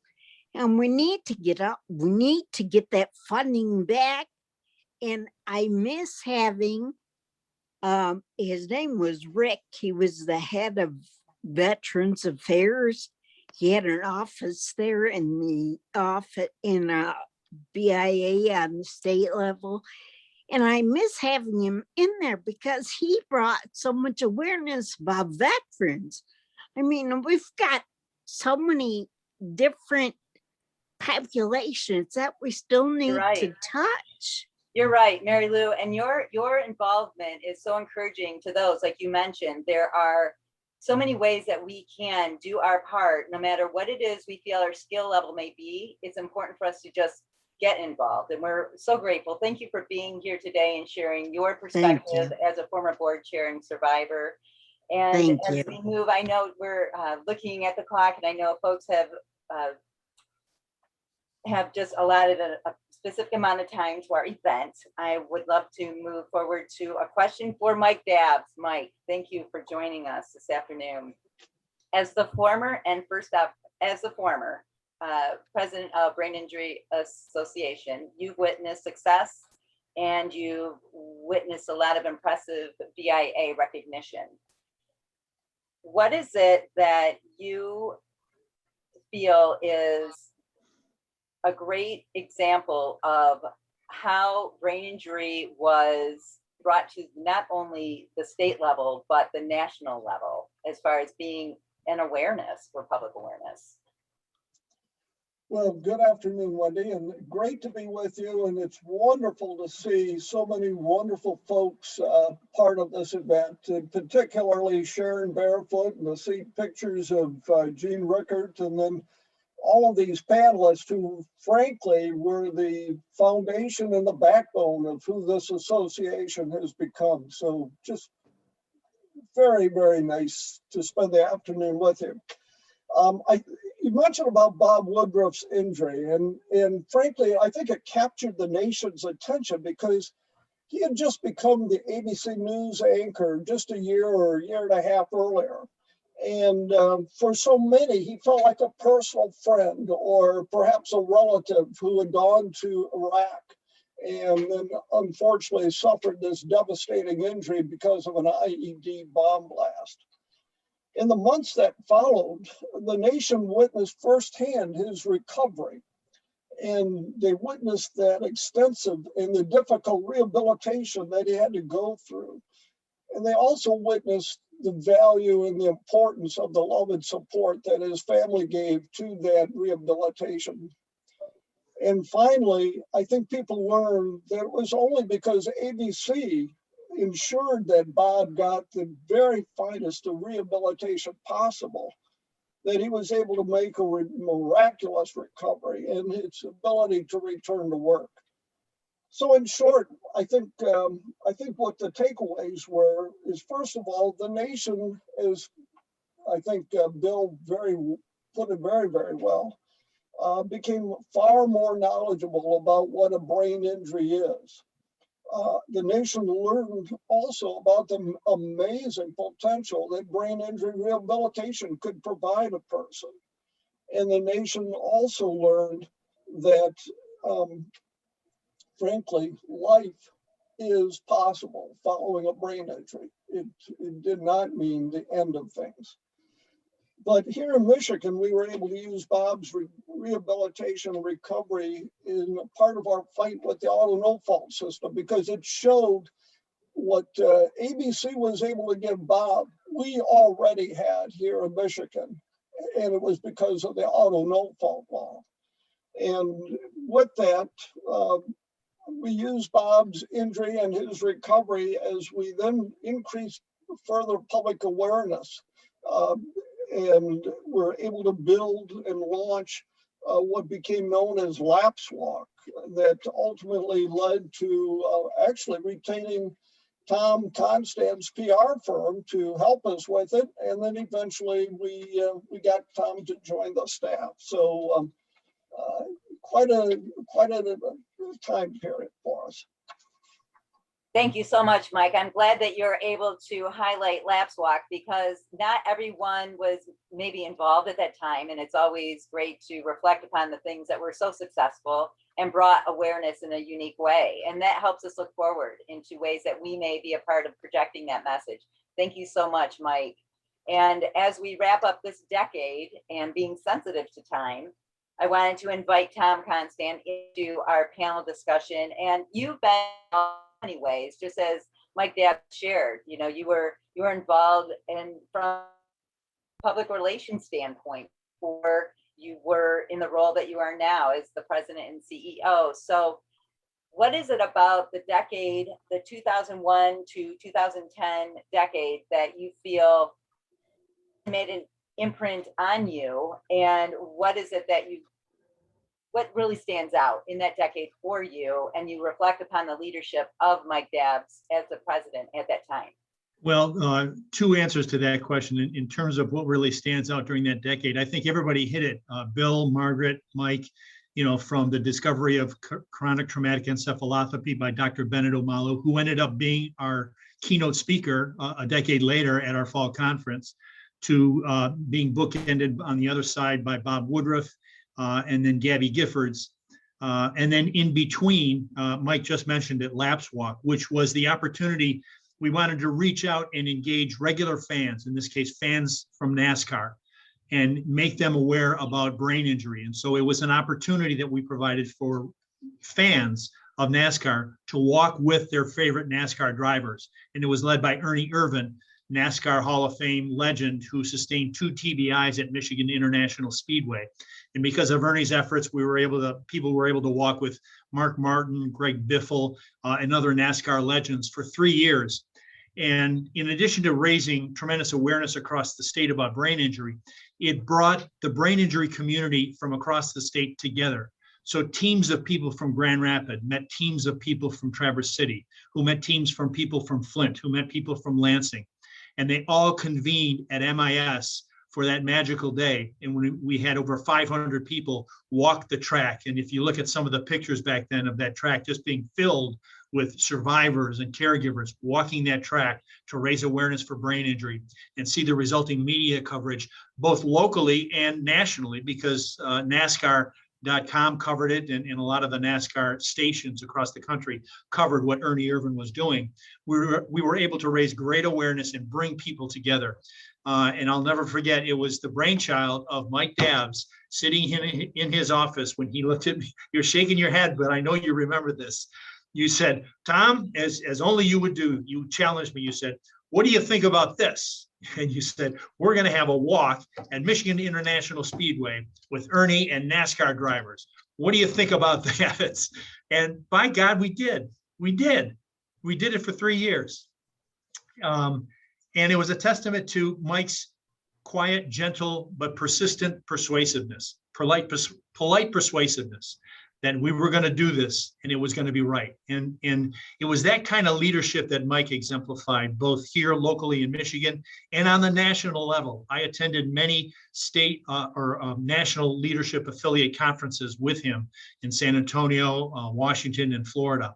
And he was always speaking at those conferences, and he was always the one that other state affiliates looked to for advice, looked at with respect.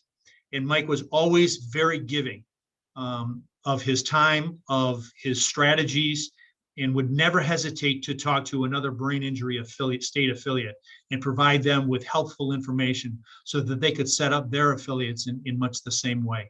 He was always very giving. And I think those that know Mike know that that's really a hallmark of his personality. He is the most giving, most kindest person that you will ever meet.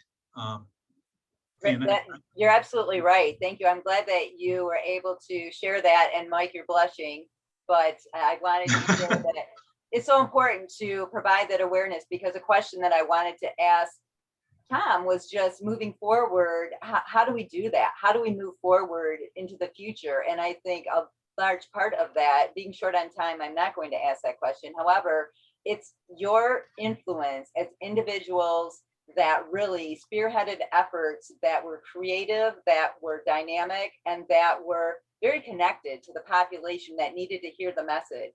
Yeah. That is what is bringing us into the future. I will tell you this, that at the beginning of that decade, nobody knew what a traumatic brain injury was. At the end of that decade, they not only knew it, they knew the acronym TBI. You didn't have to explain what a TBI was in 2010 like you did in 2002. Thank you. Thank you so much. Thank you to our panel as we discussed public awareness and how we brought brain injury to the forefront throughout the country, and specifically in Michigan, what we were able to provide our community and our families and our neighbors here in the state. Without you doing what you did, we couldn't do it. And your continued involvement is so impressive. And it really is something that has started the Brain Injury Association through now and into the future. It's figures like you. It has to be more than the mission. It has to be the people. So thank you so much. Thank you to Rainbow for sponsoring this decade. And as we move into the future, our final decade with more prizes to come, please stay with us. I know we're running probably about 12 minutes long, so please hang in there. We've got a few more guests in the next panel. We will be moving to the future. First, I'm going to toss it back to Tom at the Brain Injury Association of Michigan. Thanks, and I'm going to toss it right to our next mission moment, which is all about support, and I'm going to let the following video really tell the story.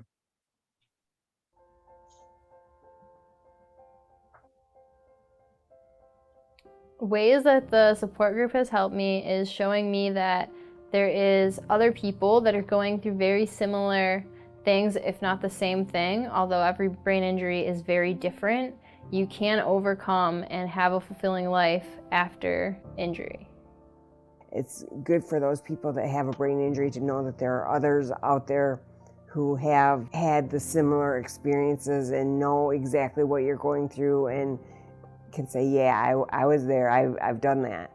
To have this whole other group of people that totally understand and know what you're talking about is so wonderful. I would suggest to anyone who has head injury, head trauma to a large degree, to join and as soon as possible. Because like I said, they've been my rock when I had no friends who understood me. They have led me to programs and helped me, different things I needed that I couldn't obtain on my own. It has helped me to realize that there are other people out there that understand exactly what I'm going through. After I have a really bad day or a really hard time with something, I can go to the BIA and say, this happened and I don't understand, and talk about it, and I'll get more expressions of sympathy from other people who have been there and done it. The Brain Injury Association of Michigan has done many great things in my life and helped me to grow as a person individually, and it has helped guide me through my recovery to overcome having a brain injury. Although it is a lifelong recovery, it's not something that will hold you back or set you back in life. It's just a moment that will pass by and you will get through it.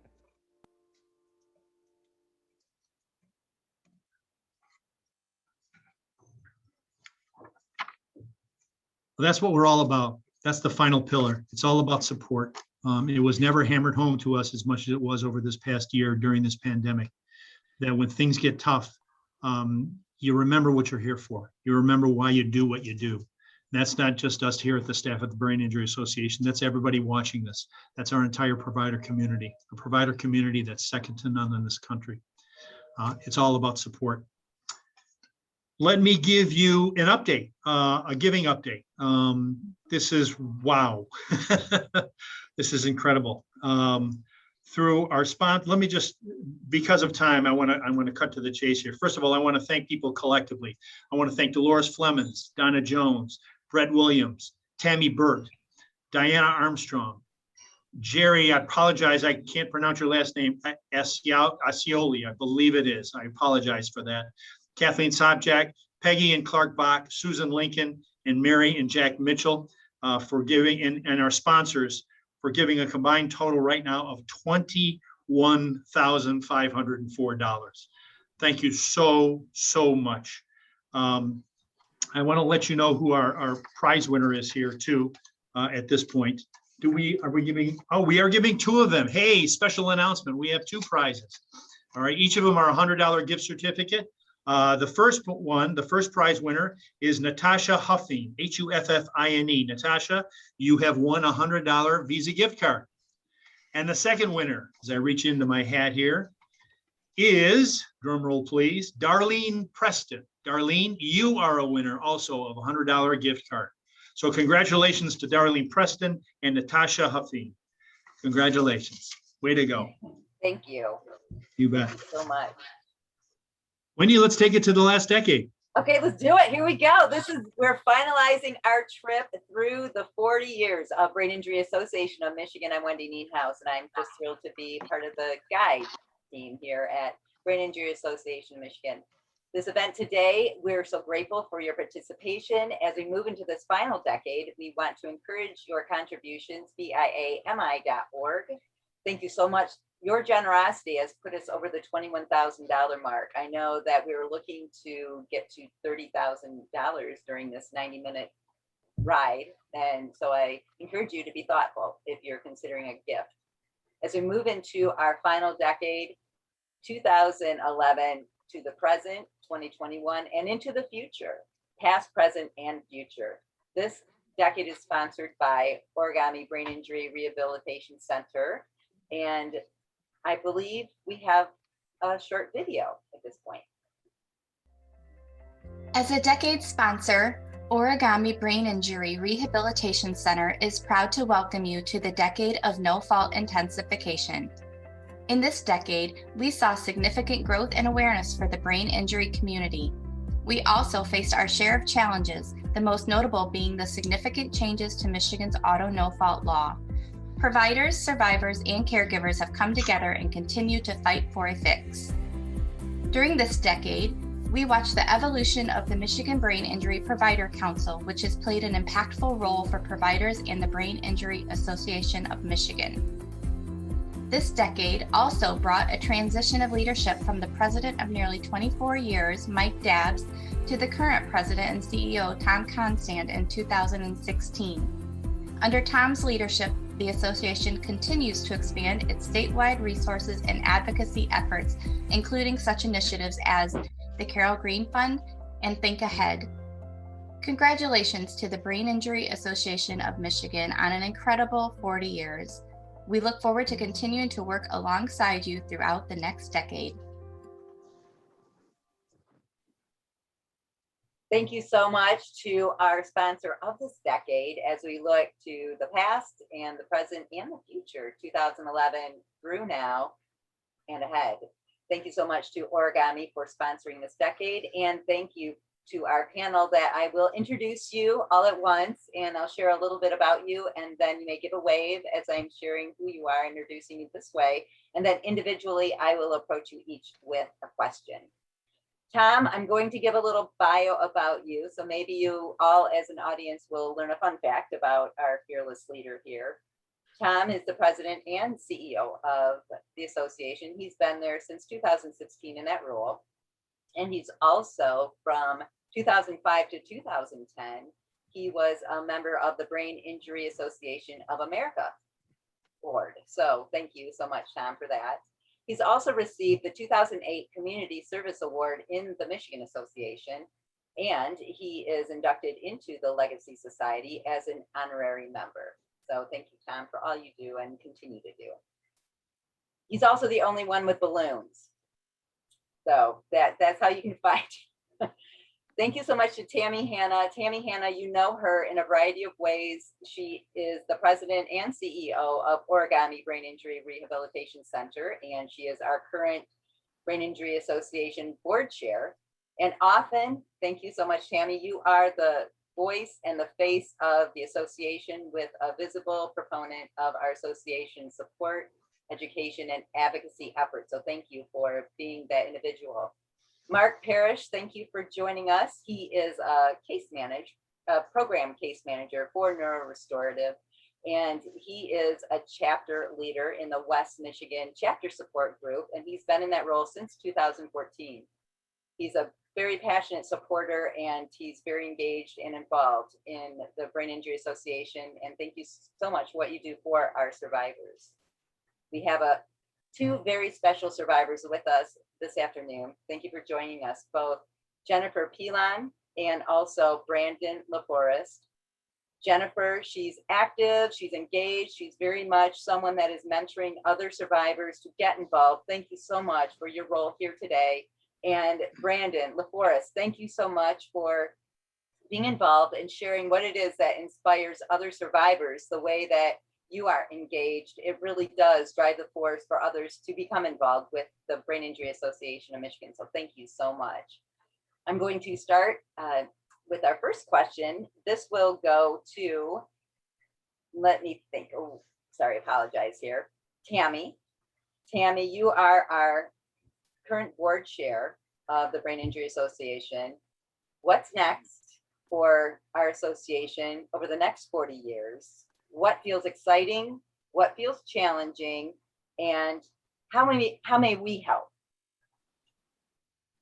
Well, it's a pleasure to be here. You know, as we've reflected tonight on where we've been and where we're going, one thing is for sure. We are a resilient group, and it's amazing how far we've come, and we have a packed agenda for the next 40 years, but even the next year and the next 3 years. We're really going to focus a lot on continuing to expand the statewide resources and advocacy efforts. We've done a really nice job with that, even most recently with the Carol Green Fund. We're going to broaden our partnerships and really look at advocacy groups, health systems, organizations, and so many others. We're also, we recognize it's critical to further expand our visibility as a state leader in brain injury. We need, when people have a brain injury, they need to immediately think of BIAMI and reach out to us for education, advocacy, and support. And we've come a long ways through the years, but it's another focus. It's never going to stop. We're going to keep going. As far as, you know, what's exciting, well, you know, there's so much that we need to accomplish, but let me just say, I see it as you can be presented with challenges, and in those challenges, there's opportunities, right? And we can reflect on all the past decades, and we see how we've turned those challenges into opportunities. And while we might be in a pandemic, and while we might be in the worst part of the auto no-fault reform and what's coming in July, we have opportunities, and we're not going to give up. We are resilient, and we're going to keep pushing through. So our biggest challenges, though, that we really need to address to help take advantage of the opportunities ahead of us really comes down to people's commitment of time to accomplish these initiatives, and also funding. It's a significant challenge, and we must all pull together in those two areas. So how I ask the audience to engage is really, we need a robust team of volunteers. We've had that through the years. We need to continue to have a robust team. We need strong association membership. As many people in the state of Michigan that need our services and support, they should be a member, and we need to encourage that. And we need access to grants. We need planned giving. We need individual donors. So with all of that, I think the real call to action is keep showing up. Let's keep making history together, and we have a lot to look forward to in the next 40 years. Thank you so much, Tammy Hanna of Origami. I apologize, my trip there. And thank you so much for your inspiration. Those words are so critically important. My question for Tom Constant, it's quite simple. What's next for survivors for the next 40 years? Well, what's next depends on us as an association, in a large part, in a community, a support community, to be able to continue to advocate for the right things. As we know, the no-fault wall has been breached. We know that as of July 2019, no-fault had ceased to be as we've always known it. So what does that mean? What role are we going to play?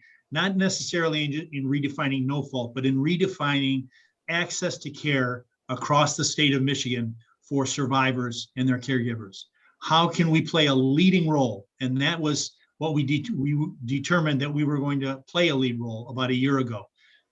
We said that we were going to meet with other groups out there and to create an organization, a coalition that looked at redefining access to care for the future. So stay tuned for that. It's a big goal. And we set a big goal on purpose because we take giant steps as an organization. We all do.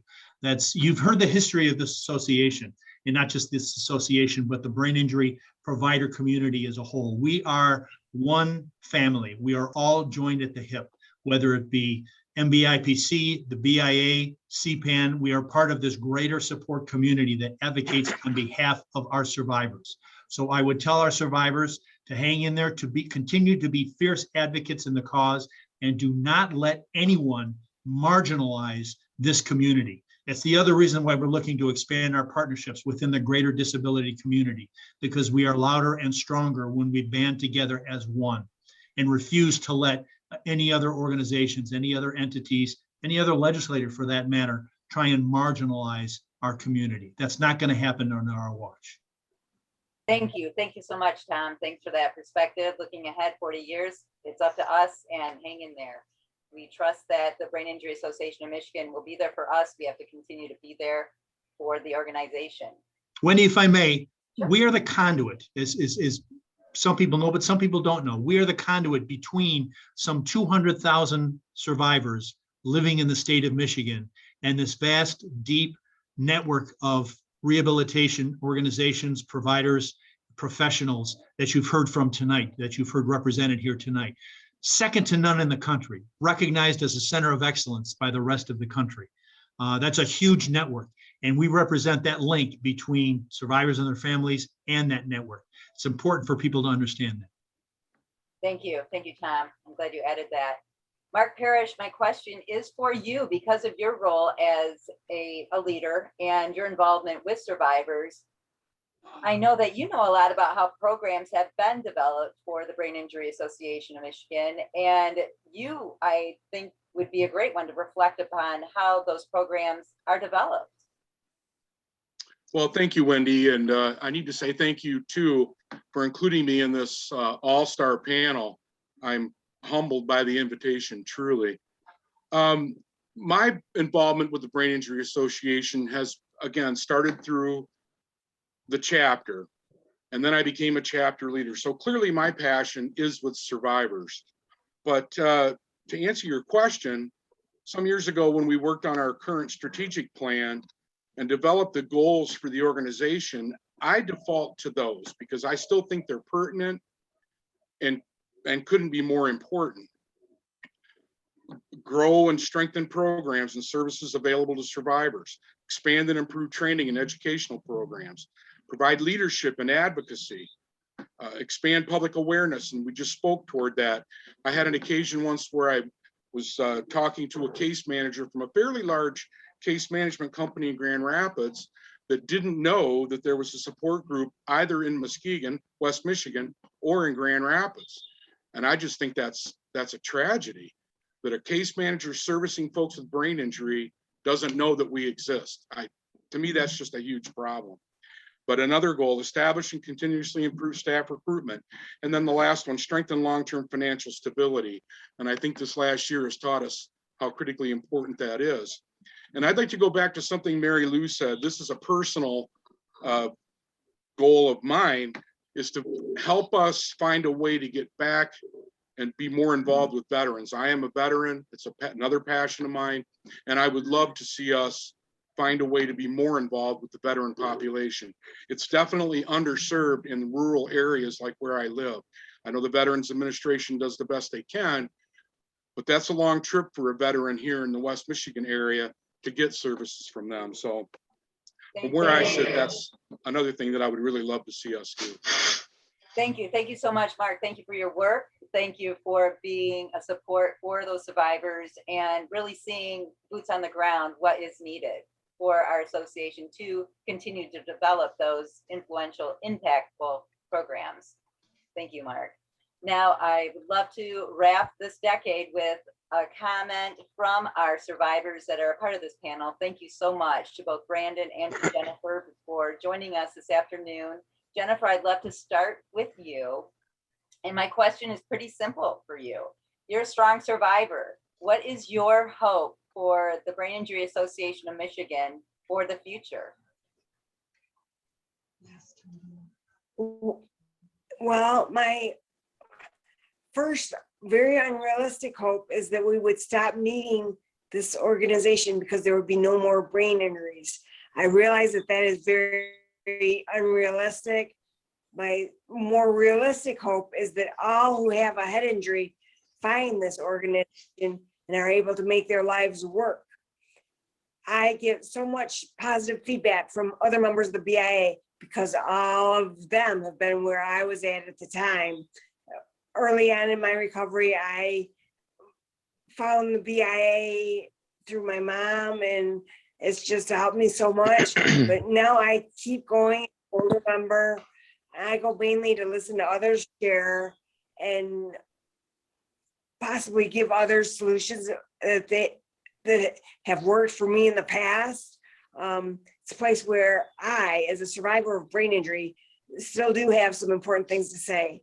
It's a place where I belong. All who go there are connected by the tragedy of getting the brain injury in the first place. After a brain injury, it's a lot different and can be very frustrating at times, but you need to remember to just keep trying. It will, all your efforts will be well worth it. Thank you, Jennifer. Those are wise words, because that's important. That's why people look to you, and that's why your strength really does so much, more than you know, to support survivors throughout the state and throughout the organization. Thank you so much, Jennifer. And I'd love to kind of piggyback the same kind of question to you, Brandon. Brandon, thank you so much. Brandon LaForest, the survivor with us. Thank you for your optimism. Thank you for your engagement to support those. What is your hope for Brain Injury Association of Michigan moving forward? And one additional question, how can we help? Well, I hope that we continue to fight for our no-fault law rights, you know, in the state of Michigan, because it's very important. I just remember at the time of my accident, I didn't have medical insurance, and the no-fault law allowed me to get, you know, the coverages I needed and help in my recovery, and be in a place. I remember waking up at Special Tree, and I had tubes coming out of me. I was laying in a bed. My mom was there, and I was like, what's going on? What happened? And I was just, you know, they said, don't tell me right away, you know, what exactly happened, you know, and I was gradually with support there, told what happened to me, and, you know, to have the support of like a place like Special Tree for not only physical support, but emotional support. And that's what the brain injury also does, is provide emotional support for so many survivors, and not only the survivors, but for the people that are around them, their family and friends that have been affected by the brain injury. You know, it's just not one person affected, it's a whole group of people. And I found too that brain injuries weren't very, you know, talked about in school and stuff like that, or on the news. You might hear someone quickly, so-and-so was injured in sports and has a brain injury. 30 seconds later, boom, next story. Well, they don't talk about, you know, you waking up, not knowing where you're at, and all the struggles that a person with a brain injury goes through. And the BIA allowed me to get education, as well as my family and friends, and get support. And I got really involved in my local chapter. I'm the vice president of the Macomb chapter now, and I help with the support group meetings. And, you know, I'm so thankful for a place like the Brain Injury Association.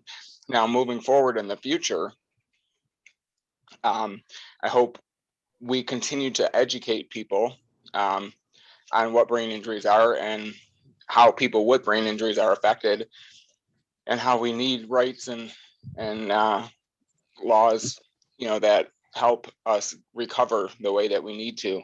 And then also to continue to raise money in the future, and like now what we're doing, and donations to help places like the BIA help push for no-fault law benefits for people with brain injuries that have been injured and need assistance.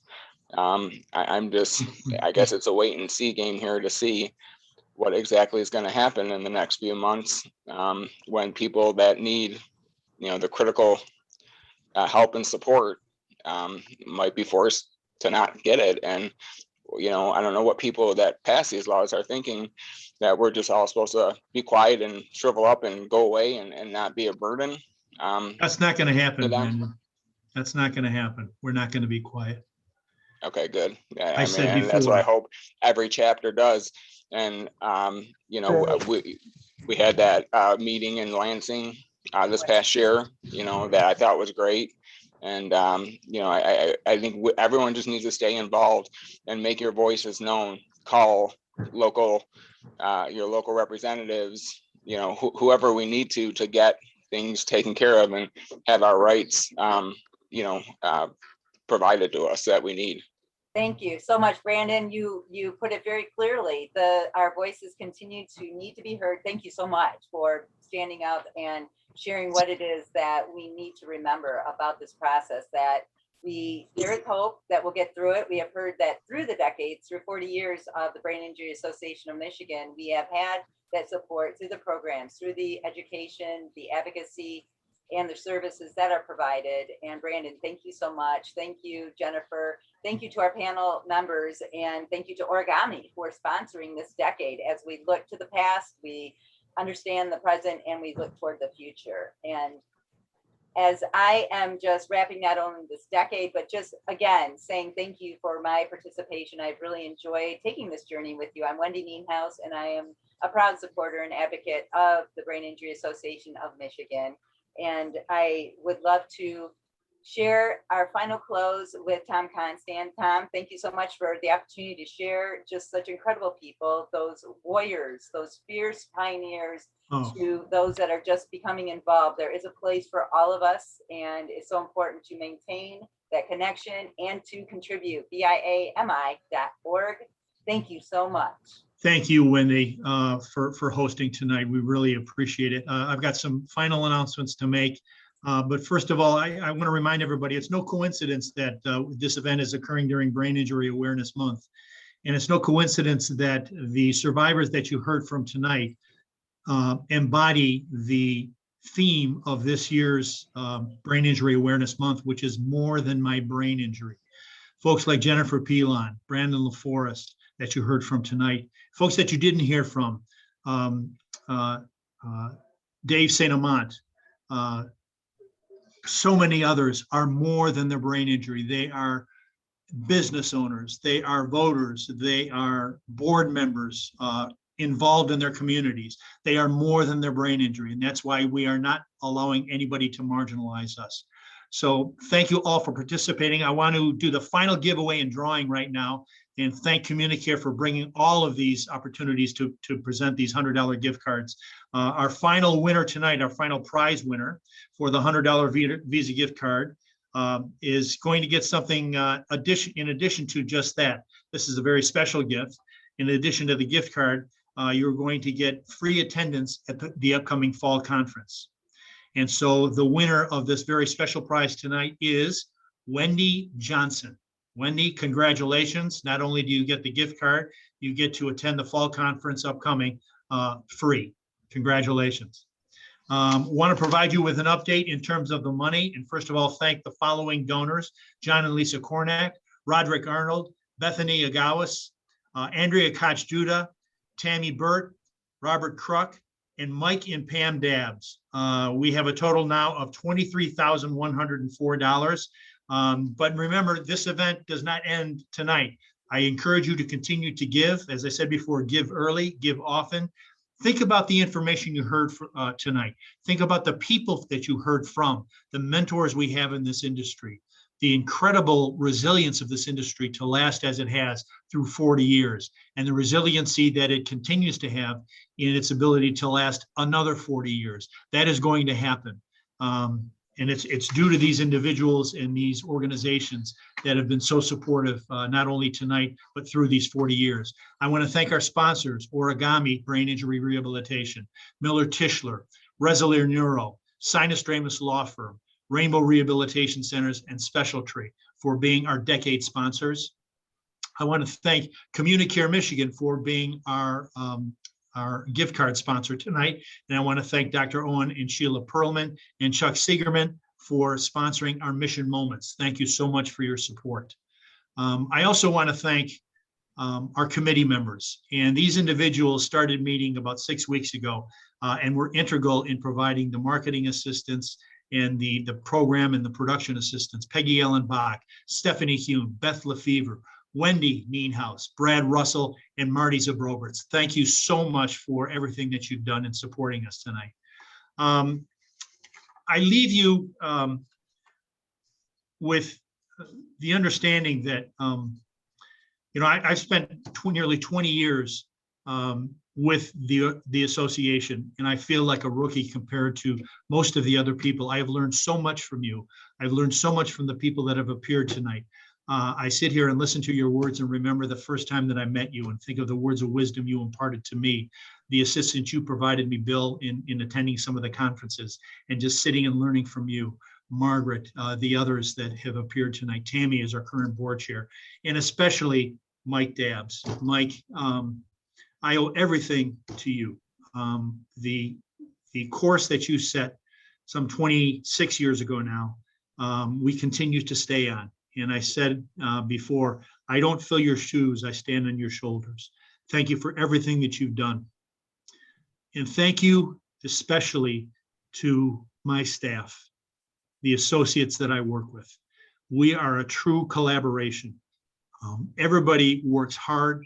We are a staff of 8. We put on the largest brain injury conference. We put on an incredible legacy dinner, and we do that through the help of our provider community and the volunteerism that you've demonstrated for 40 years. We are going to be around another 40 years because I got news for you. There is the Brain Injury Association of Michigan that is the advocate for 200,000 survivors of a brain injury, and there is no one else. There is no Pepsi to our Coke. There is no Hertz to our Avis. There is no Bob's Brain Injury Association out there to pick up the slack in case the Brain Injury Association of Michigan goes away. No, we're it.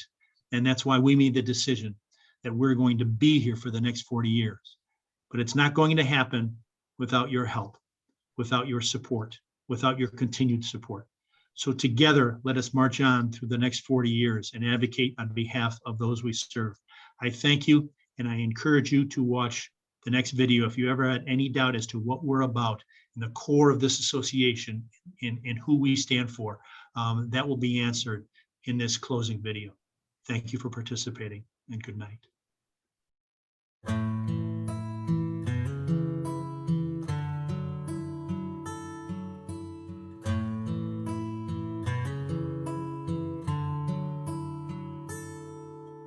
Got a phone call at 6 a.m. There's been an accident, my mama says.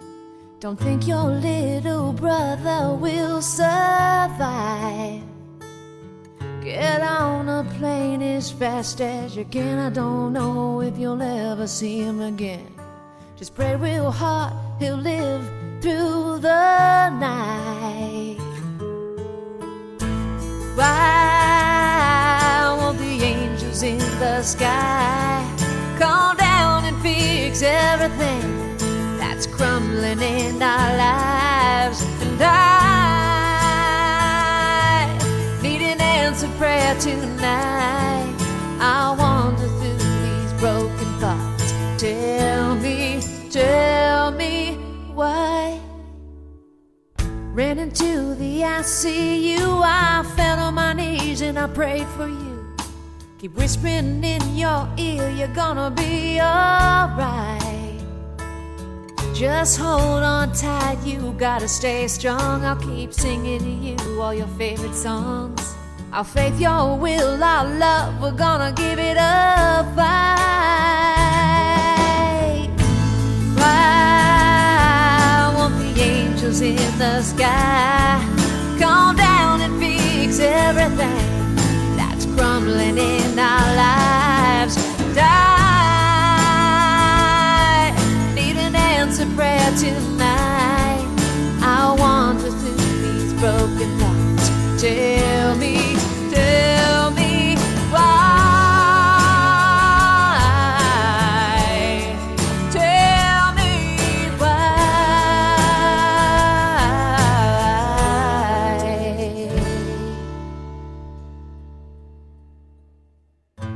up early, you were looking at me. You rose from a coma after 16 weeks.